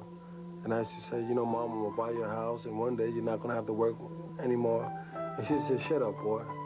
Just don't go to jail, because I'm not coming there to see you. Dorothy Bowe wept over the troubles of some of her children, but never her youngest son. Riddick was an example that strong convictions precede great actions. Against his mother's wishes, he became a professional fighter. And on November 13, 1992, against Evander Holyfield, his dream came true. I wanted my mother there because I realized then that throughout the years what I've explained to her and told her was about to come true. And I wanted her to be a part of it. And just like that, the champion struggles to stay on his feet. She inspired me when I was tired. I said, oh, Mom's in the audience, and I had to fight a little harder. And I think that made a big difference. And new heavyweight champion of the world! When I saw my mother when she got inside of the ring, I think I got flashes of the struggle that we went through. I couldn't do nothing but cry. She cried, I cried, my wife cried. We were like three big babies up there crying. That's an evening I'll never forget. Dorothy Bowe spent 22 years of her life taking care of Riddick. This past December, the heavyweight champion of the world thanked her for her lifelong commitment by moving her out of the stormy subculture of Brownsville and into a new home in suburban Maryland. I know a lot of other people who have been fortunate to get out of the ghetto, and they forgot about, the people who were with them while they were struggling. And I think my mother is just so giving, it would be hard for me to just even to forget about her for 1 minute.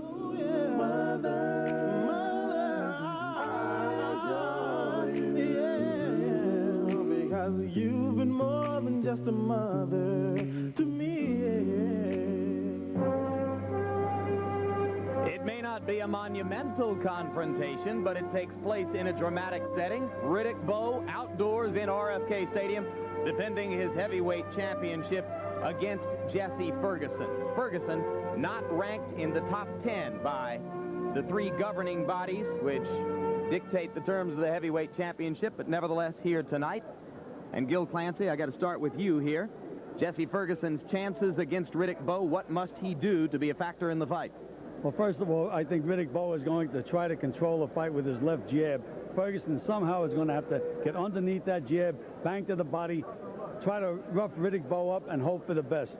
Larry Merchant, best case scenario, what can Jesse hope for?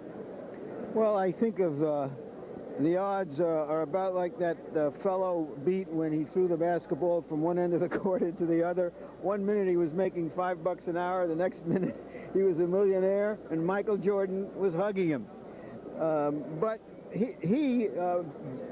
the challenger says, look, I beat Buster Douglas. Buster Douglas was a champion. Why can't I become a champion? The logic may be assailable, but the hopes and dreams aren't, at least until the fight starts.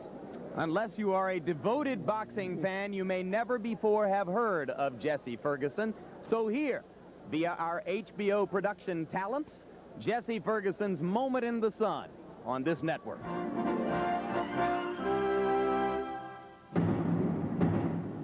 Apollo Creed on January 1st gives a local underdog fighter an opportunity.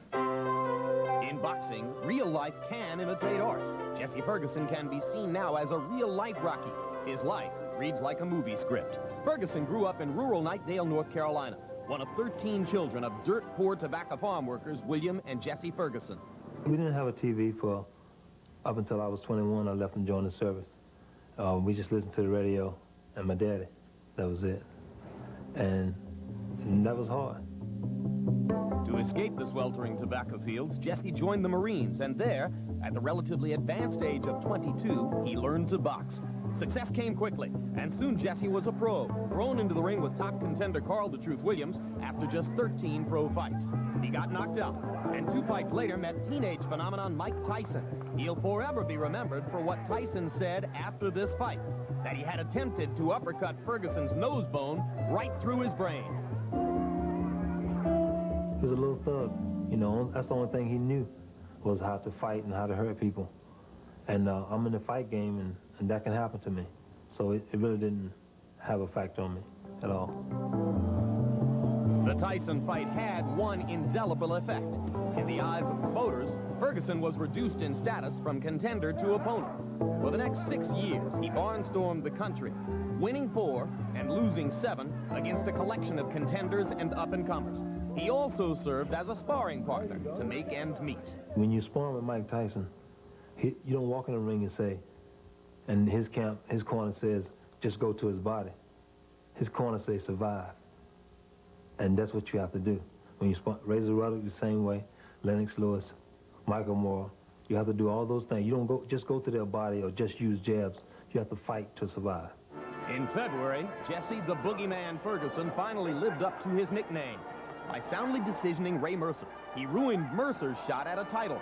Reports that Mercer attempted to bribe Jesse during the fight were never substantiated. And suddenly, Ferguson was next in line for Bowe. Back in the old days, when you beat a top contender, and the guy who beat the top contender normally gets a title shot. Well, today, that doesn't happen. Initial sentiment wasn't entirely cynical. Ferguson seemed due for a shot, even though he was known as a career sparring partner. With the politics of boxing screaming no, Riddick Bowe was watching the Rocky film. He's going to prove it to the whole world by giving an unknown a shot at the title. And that unknown is you. So life did imitate art. Jesse Ferguson got his title shot. Ferguson's managers, who run a golf driving range in Manhattan, found themselves dealing with Bowe's manager, Rock Newman. Rock offered us a sum of money that was more than triple Jesse's career earnings. Jesse's been fighting for 10 years. Basically, we hammered out the deal 1, 2, 3. Ferguson's purse will be about $500,000. To a man who didn't have a television until he was 21, it was like winning the lottery and realizing a rich and famous dream. Jesse Ferguson, you've just been handed $500,000. With this, you could buy this speedboat, drive away in this Rolls-Royce, buy diamonds for your beautiful wife, and get that home entertainment system you always wanted, all with $100,000 to spare. It's just like Rocky.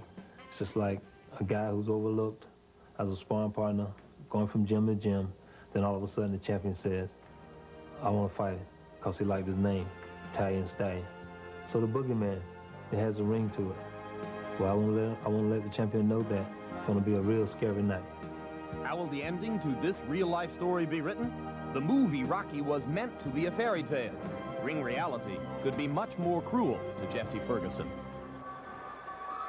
After having spent much of his career working as a construction worker and a security guard to supplement his meager boxing earnings, Jesse Ferguson came up to this fight beneficiary for the first time ever of having a full 7-week training camp of his own. Result, at age 36, Ferguson, 224 pounds, is in unquestionably the best shape of his career.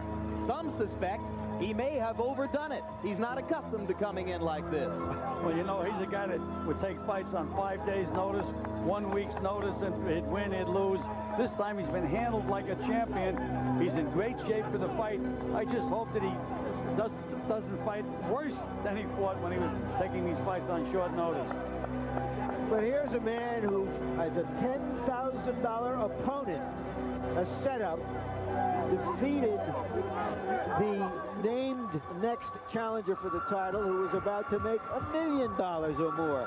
Why can't he think, well, for $500,000 as an opponent, why shouldn't I beat a guy out of a $50 million in potential earnings? Riddick Bowe.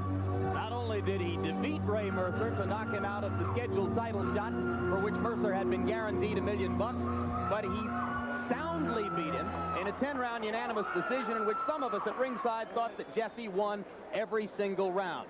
There are the numbers. He won his first 13 fights. The 13th victory was against Buster Douglas. Since that time, he has lost 9 of the next 15, including 4 of the last 6. What they say about a fighter like this is he's been in with everybody. He's fought every tough guy. He's been a sparring partner with champions. He's never gone out easily. He's always been in there, and he's always given you rounds.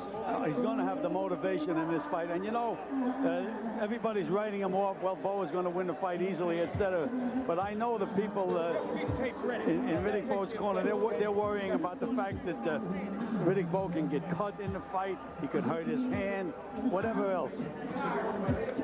Riddick Bowe, customarily calm and relaxed, as I mentioned before, as he walks out of his dressing room behind trainer Eddie Futch to make his way toward the ring. Bowe is Futch's 18th world champion in his long career as a trainer, the 6th heavyweight champion that Futch has trained. Well, that is a remarkable record. You talk about somebody in the Hall of Fame, he's definitely has the best record of any trainer in history. There's never been another Eddie Futch.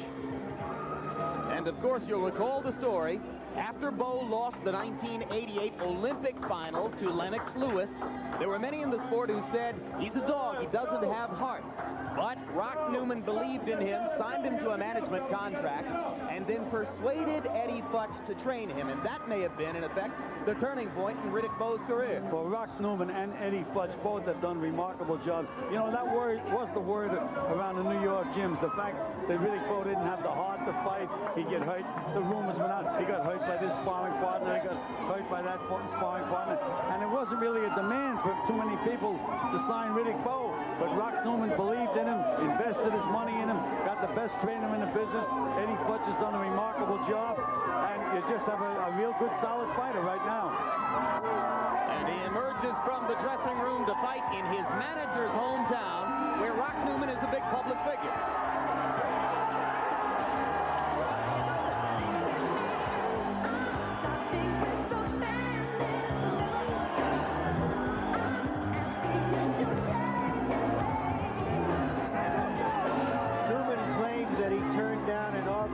$700,000 more than he got to come to Washington, D.C.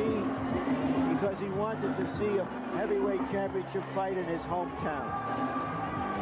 The district forked over $1.1 million to bring the fight here. Newman says he was offered $1.8 million by Portland, Oregon, of all places. Well, if Rock Newman says it must be gospel. These days, you don't argue with Rock Newman.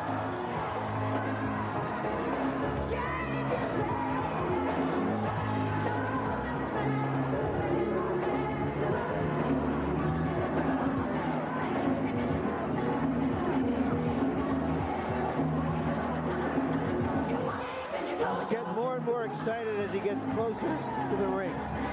Well, Rock Newman just danced into the ring. I thought he was going to fight Jesse Ferguson. He's bouncing around right now, warming up. And here comes Riddick Bowe, calm as can be. They bring the 2 world championship belts WBF and WBA world champion. He relinquished the WBC championship after his victory over Holyfield, and that title was conferred upon Lennox Lewis. So there's the record for Bowe: 33 wins, no losses, 28 KOs.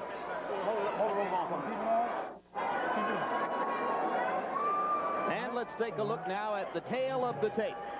And you will see that Bowe weighed in at 244 pounds. That's 9 pounds more than he weighed when he won the title from Holyfield. His trainer, Eddie Futch, says that's no problem. He's still growing. Ferguson, 224, 10 pounds less than he weighed when he fought against Mercer, and unquestionably in the best shape of his career. Punch stat numbers, Larry. The numbers are similar, but the opponents they've been landed against are not similar.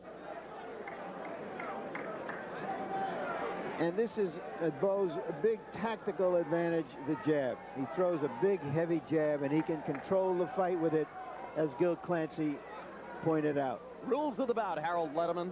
Riddick Bowe and Jesse Ferguson will box tonight using the rules of the World Boxing Association. No standing 8 count. The 3 knockdown rule is in effect. You can be saved by the belt in the last round only. Only the referee can stop the fight. And in case of an accidental headbutt, we go to the scorecards after 3 rounds have been completed. Before that, it's a technical draw. Jim. All right, Harold, let's go up to ring announcer Michael Buffer for the pre-fight introduction. Ladies and gentlemen, welcome to the featured bout of the evening, brought to you by Spencer Promotions Incorporated and the D.C. Armory Board in association with Caesar's World.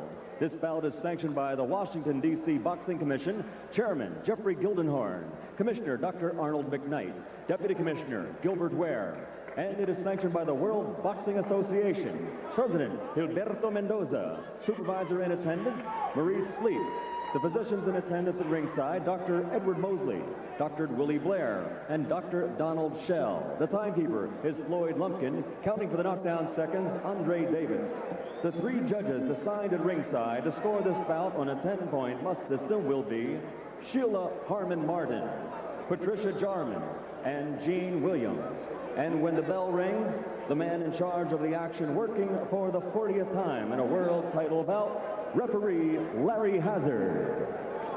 And now, ladies and gentlemen, from the capital city of the United States of America, Washington, District of Columbia,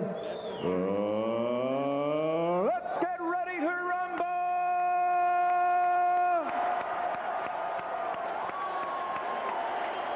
12 rounds of boxing for the heavyweight championship of the world. Introducing first, fighting out of the blue corner, wearing black trunks trimmed in white. After training at the House of Pain Gym in Newark, New Jersey, he comes in at a hard and ready weight of 224 pounds. His hometown, Philadelphia, Pennsylvania. His professional record, 19 victories against 9 defeats. And his left hook has earned him 13 KOs. He's ranked number 12 in the world. Ladies and gentlemen, the Cinderella Challenger, Jesse Boogeyman Ferguson.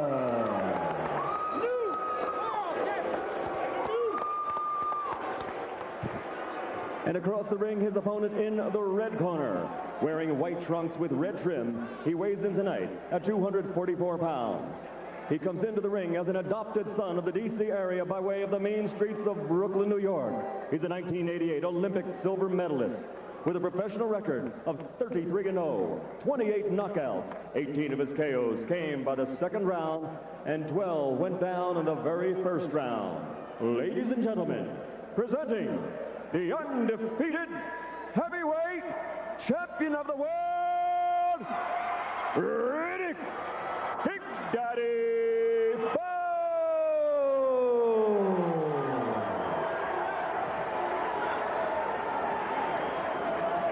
All right, let's go. Okay, gentlemen, I've already gone over the rules with you. Let me just remind you. I want a good, clean fight, and you would obey my commands at all times. You have any questions at this time? Okay, shake hands now, take your corners. Good luck to you both. Ferguson said before this fight, Jim and Gil, that if he goes out and won, he doesn't want the money. I've never heard such motivation to get through a round in my life. Sounds pretty good to me, too. Ferguson claims that he bet $10,000 on himself in Las Vegas at odds of 32-1.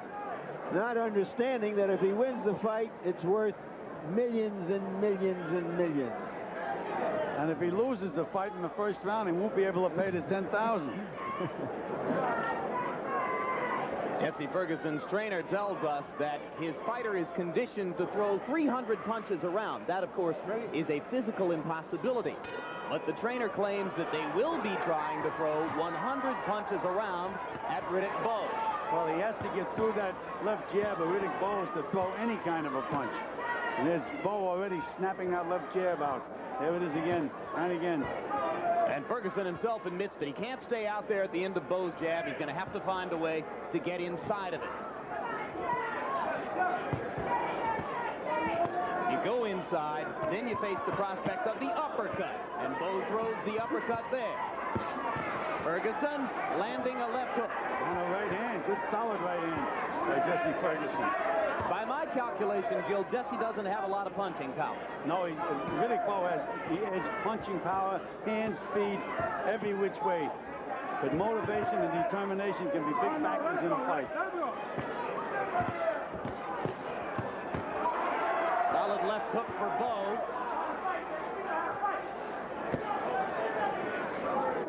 Ferguson stepping in, trying to get into close quarters where he thinks he can be effective. For a big man, Bowe is surprisingly good in tight. Well, that's all that teaching. Eddie Futch has really made a remarkable fighter out of Riddick Bowe. Uppercut for Ferguson. Bowe answers with an uppercut of his own. Both fighters throw very, very good right-hand uppercuts on the inside. But Bowe's is better, in my opinion, and stronger. Gil, as a career sparring partner, Jesse Ferguson has been paid much of his life to take punishment. Is that a unique qualification for stretching this fight out? Well, we talk about sparring partner mentality, but again, Ferguson assured us yesterday when we interviewed him that he said he's going all out in this fight. He doesn't have any kind of sparring partner mentality. There's that uppercut of Bowe's again, setting up, and a good left hook by Riddick Bowe. Ferguson stunned by the left hook. Not defending himself as well now. Bowe looking for a chance to pop it again, and the jab is dominant. And there's the right hand uppercut inside by Riddick Bowe.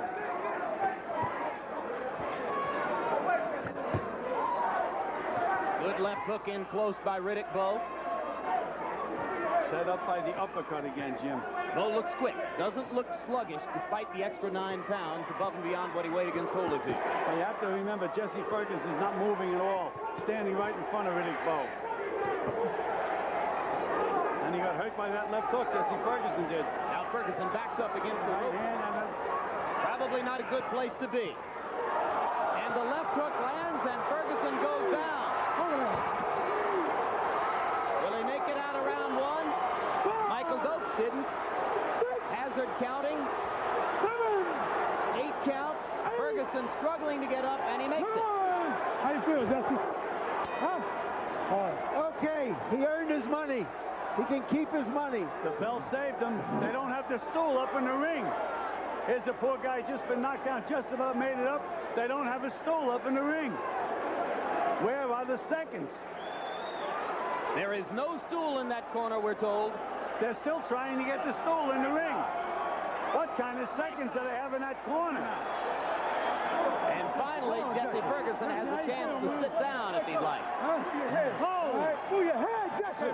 Well, he's trying to get the feeling in his legs back. He's jumping up and down now. There you see didn't know that sharp left hook. After he had driven him into the ropes with some hard punching, he landed this left to the body and then a left hook. But these are 10-ounce gloves, not the 18-ounce gloves they use in the gym. And again, Riddick Bowe hit Jesse Ferguson when he was on the canvas. The second punch, that right uppercut, was after Jesse Ferguson was down. Punch that number say that Riddick Bowe landed 2/3 of his blows in round 1. And this is going to go pretty quickly now. And that's it. A spectacular performance by Riddick Bowe. against an outclassed Jesse Ferguson. He was outclassed, but Riddick Bowe raised himself another level, in my opinion. He really looked spectacular, putting those punches together, very accurate, very hard. He showed me an awful lot in this fight, despite the fact that it didn't go very long. It just goes to show how hard it is to throw the basketball into the basket from the other end of the court. And as I had mentioned to you earlier, Larry, this is not basketball. So Riddick Bowe successfully defends his WBA World Championship. The IBF Championship wasn't even at stake here because that organization chose not to sanction the bout. Let's watch the knockout. Uppercut, left hook, right, and another right. And that was enough.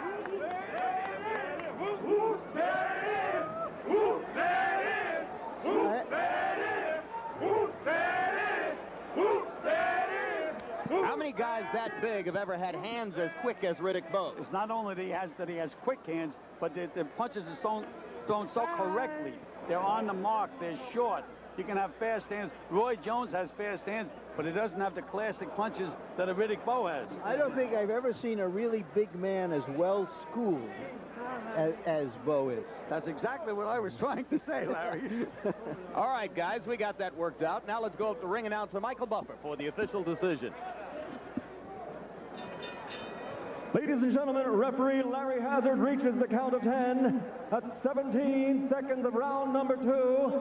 The winner by knockout victory. His record now 34-0, 29 knockouts. Still the undefeated heavyweight champion of the world, Riddick Big Daddy Bowe.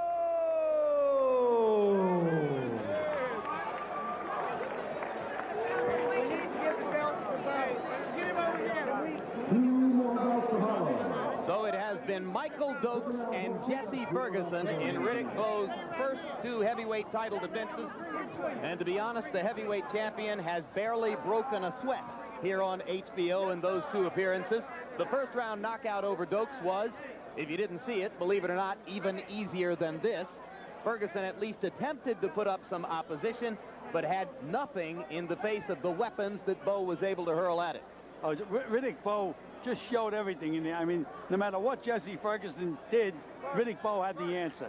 Tried to stay inside. Riddick Bowe hit him with the uppercut. Came back with the left hook. Just showed everything. Good snappy jab. I mean, he really dominated from the beginning as he should have, and he did. And obviously he's in there against an outclassed opponent, Gil, but do you think that Bowe was motivated to better Lennox Lewis's performance 2 weeks ago against Tony Tucker? I really don't think so.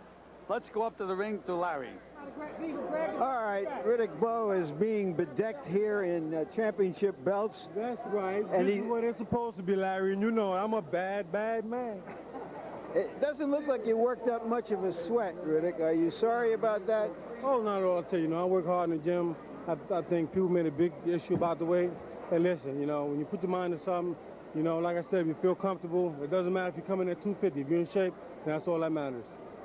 Now, obviously, you come away from this with a lot of money. What do you get out of a fight against Jesse Ferguson as an athlete? Hell if I know, you tell me. Well, I get a lot of great exposure. All right, we want to take a look at some of the action here, and particularly at the first round knockdown. Would you describe it to us when we can get it up? Right now, Ray. Well, that's what I'm trying to set Jesse up for the hook. Like I said, earlier I will be testing his uppercut, and I will be testing mine. As you can tell, I threw it a lot of times. That left hook was lethal. I've been working with that, in the gym and what have you. Jesse is a rough fella. He's never been knocked out like this before, with the exception of when he fought Mike Tyson. And, I got to take my hat off to Jesse, step up to the challenge. But again, I told him I'm no Ray Mercer. He said he would, he beat the gold medalist, but he would have had no trouble beating the silver medalist. Big difference. Don't believe me, ask. This is the end, Riddick. Describe it to us. 2 words. Ooh, there it is. You know what I'm saying? Well, 3 words. Again, like I said, I was focused. I was determined to show everybody, I'm the right man with the championship. Lennox Lewis is a Bowe-Dokes champion. And this is how you're supposed to take care of a regular journeyman. If this was Tony Tucker, the same thing would happen to him. All right, you're putting down Lennox Lewis. No, but I'm not putting down Lennox Lewis. I'm just letting you know that I'm the man. Okay, are you going to fight Evander Holyfield next? You have a rematch clause. Is that what's going to be next up before you go to Lewis? Well, like I said, Larry, anybody who wants to step out there and get a taste of the Big Daddy, here I am. You know, Rock and work the iron and deal out with Evander Holyfield. I wouldn't mind at all. Again, I think a guy like Evander Holyfield always brings the best out in me. He takes a great punch, and we can expect him to be around for quite some time, but I think in the end I would knock him out. All right, Rock, just momentarily, what is your timetable to finally go against Lennox Lewis, which is the fight everyone wants to see? Larry, we made a legitimate offer last week to Lennox Lewis for $12 million. He and his people turned it down, I think, because they don't believe they can win the fight. I want to talk to his people this weekend while they're here in Washington to see what it takes to make the fight. Eddie Futch wants Riddick Bowe to fight Lennox Lewis. Riddick wants it, and I want it. We want to try to make it. Do you have an obligation to fight Holyfield next? Evander Holyfield, there was a rematch clause, and there is some issue about that rematch clause, and I will be talking to Duva about it. You know, on the horizon also is Tommy Morrison if he has a win over George Foreman. So the heavyweight picture is healthy, it's exciting, and we're going to be very busy this upcoming week. Thank you very much, Rock. Let me turn now to Eddie Futch, if I can find him. Eddie, would you come here? Right here. Okay, Eddie. Another heavyweight champion wins another fight. You quickly, you assess that kind of a short performance by your fighter. How does it help him against this kind of fighter to progress toward what you think he eventually will be? Every fight, he learns something. He did things tonight in this fight that he had never done in any fight before. What? He used the short uppercut, left hook, and right cross that brought this man down. He has used the uppercut in a counter fashion in previous fights, but this time he led off with it, and he followed with a good hook that we've been trying to get him to use. I consider it a definite advancement. He's learning more technique as he goes along. All right, your trainer is giving you an 8. Ain't my wife beautiful? She looks relieved that it's all over. Just one final question, Riddick. Your trainer is giving you what sounds like an A+. What do you give yourself, and how do you expect to improve in the future? Well, I give myself about an A. Again, you know, I'm still in a learning process, and I know that, you know, I can be better than what you saw tonight. And when I reach that point, I'm going to be something to be reckoned with. Thank you again, Riddick Bowe, the heavyweight champion. And now back to Gil and Jim. All right, thank you very much, Larry, and a chance to reflect on the bout with heavyweight contender Tommy Morrison. Tommy, we know that Riddick earned millions of dollars of HBO money more easily than we might have liked him to. Did he earn any more of your respect than he had before? Well, I think the fight basically went as everyone expected. I think until he faces some tougher opposition, I think there's still going to be question marks out there in people's minds. But he definitely did, you know, he did what he came to do tonight. But I think once he steps in there with some tougher opposition, I think the Lennox Lewis thing, once it clarifies itself, people will really know who the real champion is. For a big man, you have to be impressed with the quickness of his hands and how technically sound he is, right? He keeps his punches are very tight and very crisp, and that's a very positive stat, especially in the heavyweight division. A lot of fighters have a tendency to get wide, and he didn't. He did a very good job tonight. Tommy, thanks again for your time. We remind you, you can see Tommy against George Foreman on TPKO coming up June 7. Gil Clancy, what did Riddick prove to you? He proved to me that he's getting better and better and better. You can just see Eddie Futch's stamp on him from the very beginning. He took this raw talent and he's molded it into what it is today. And knowing Eddie Futch, he'll still find something wrong with Riddick's performance and improve on that. And you know, the thing I like best about Riddick Bowe is that short right-hand uppercut inside. If he gets you inside, he sets you up and he hits you with that right-hand uppercut, comes back with the left hook. He's just a very, very tough guy to fight.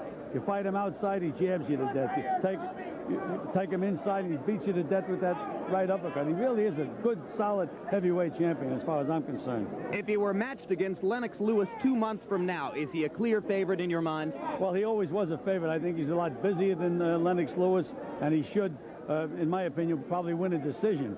You know, Lennox Lewis is also a big guy, but Lewis is a big, dangerous guy with a looping punch, and it would be an interesting fight. It's the fight we want to see. Gil, thanks very, very much once again for your time. We turn now to HBO analyst Larry Merchant. Your final comments on yet another easy Riddick Bowe defense. How long is the public going to put up with Jesse Ferguson and Michael Dokes?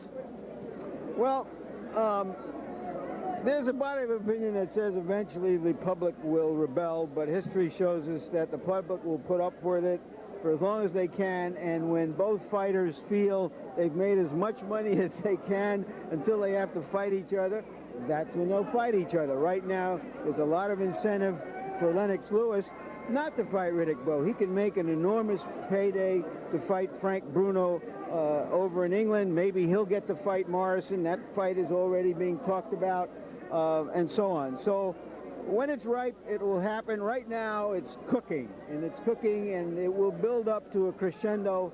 And when it happens, and I'm not going to hold my breath, but it's the fight that I, like everybody else, wants to see. And incidentally, with regard to Rock Newman's assertion that he made a legitimate $12 million offer to Lewis, the Lewis people say that the way that offer was structured, they and their man would have cleared no more than $7 million from it.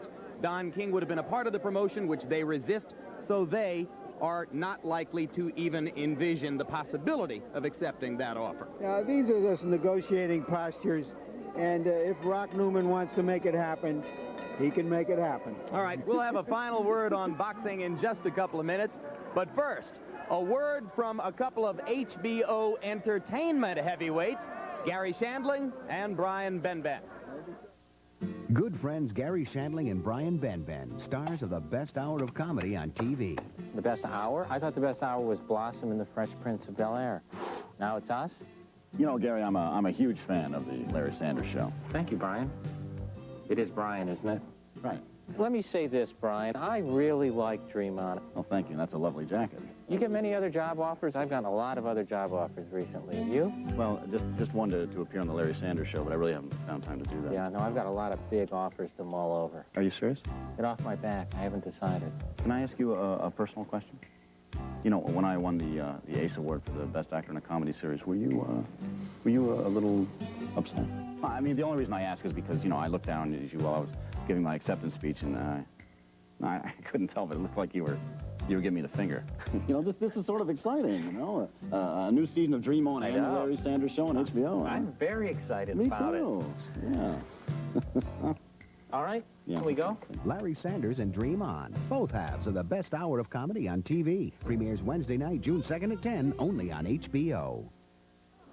We've got 2 more minutes to go, folks. Once again, in RFK Stadium tonight, you saw Roy Jones Jr. become the IBF middleweight champion, his first world championship, with a unanimous decision in a relatively dull tactical fight over Bernard Hopkins. And then another spectacular title defense against almost insignificant opposition for Riddick Bowe, who retained the WBA heavyweight title. He's still the IBF heavyweight champion as well, after he put away Jesse Ferguson, the Cinderella challenger, quote unquote, at 17 seconds of the second round with a devastating knockout performance. Coming up immediately following tonight's coverage of World Championship Boxing on the East Coast, stay tuned for Bounty Tracker. And on the West Coast, you'll see K2. And in just over 2 weeks from tonight, George Foreman will fight Tommy Morrison for the WBO Heavyweight Championship. Don't miss what could be George Foreman's last appearance in the ring. We say that every time now. Live Monday, June 7 on TVKO. Also on the card, boxing's promising gold medal lightweight Oscar De La Hoya. Call your cable operator for details for this TVKO special pay-per-view event. And coming up next month on HBO, the most prestigious event in the sport of tennis, Wimbledon. Be sure to join us for our 2 weeks of extensive live coverage beginning Monday, June 21, right here on HBO. So now for Larry Merchant, Gil Clancy, and Harold Letterman, I'm Jim Lampley saying so long from RFK Stadium in Washington, D.C. The executive producer of HBO Sports is Ross Greenberg. Tonight's coverage of World Championship Boxing was produced by Rick Bernstein and directed by Mark Payton. The feature producers, Michael J. Whalen and David Harmon. The associate producers, Brian McDonald and Kendall Reed. Assistants to the producer, Dave Leapson, Adam Berger, and Artie Curry. The production manager, John McCallie. And the technical supervisor, George Wenzel.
has been a presentation of HBO Sports, the network of champions. And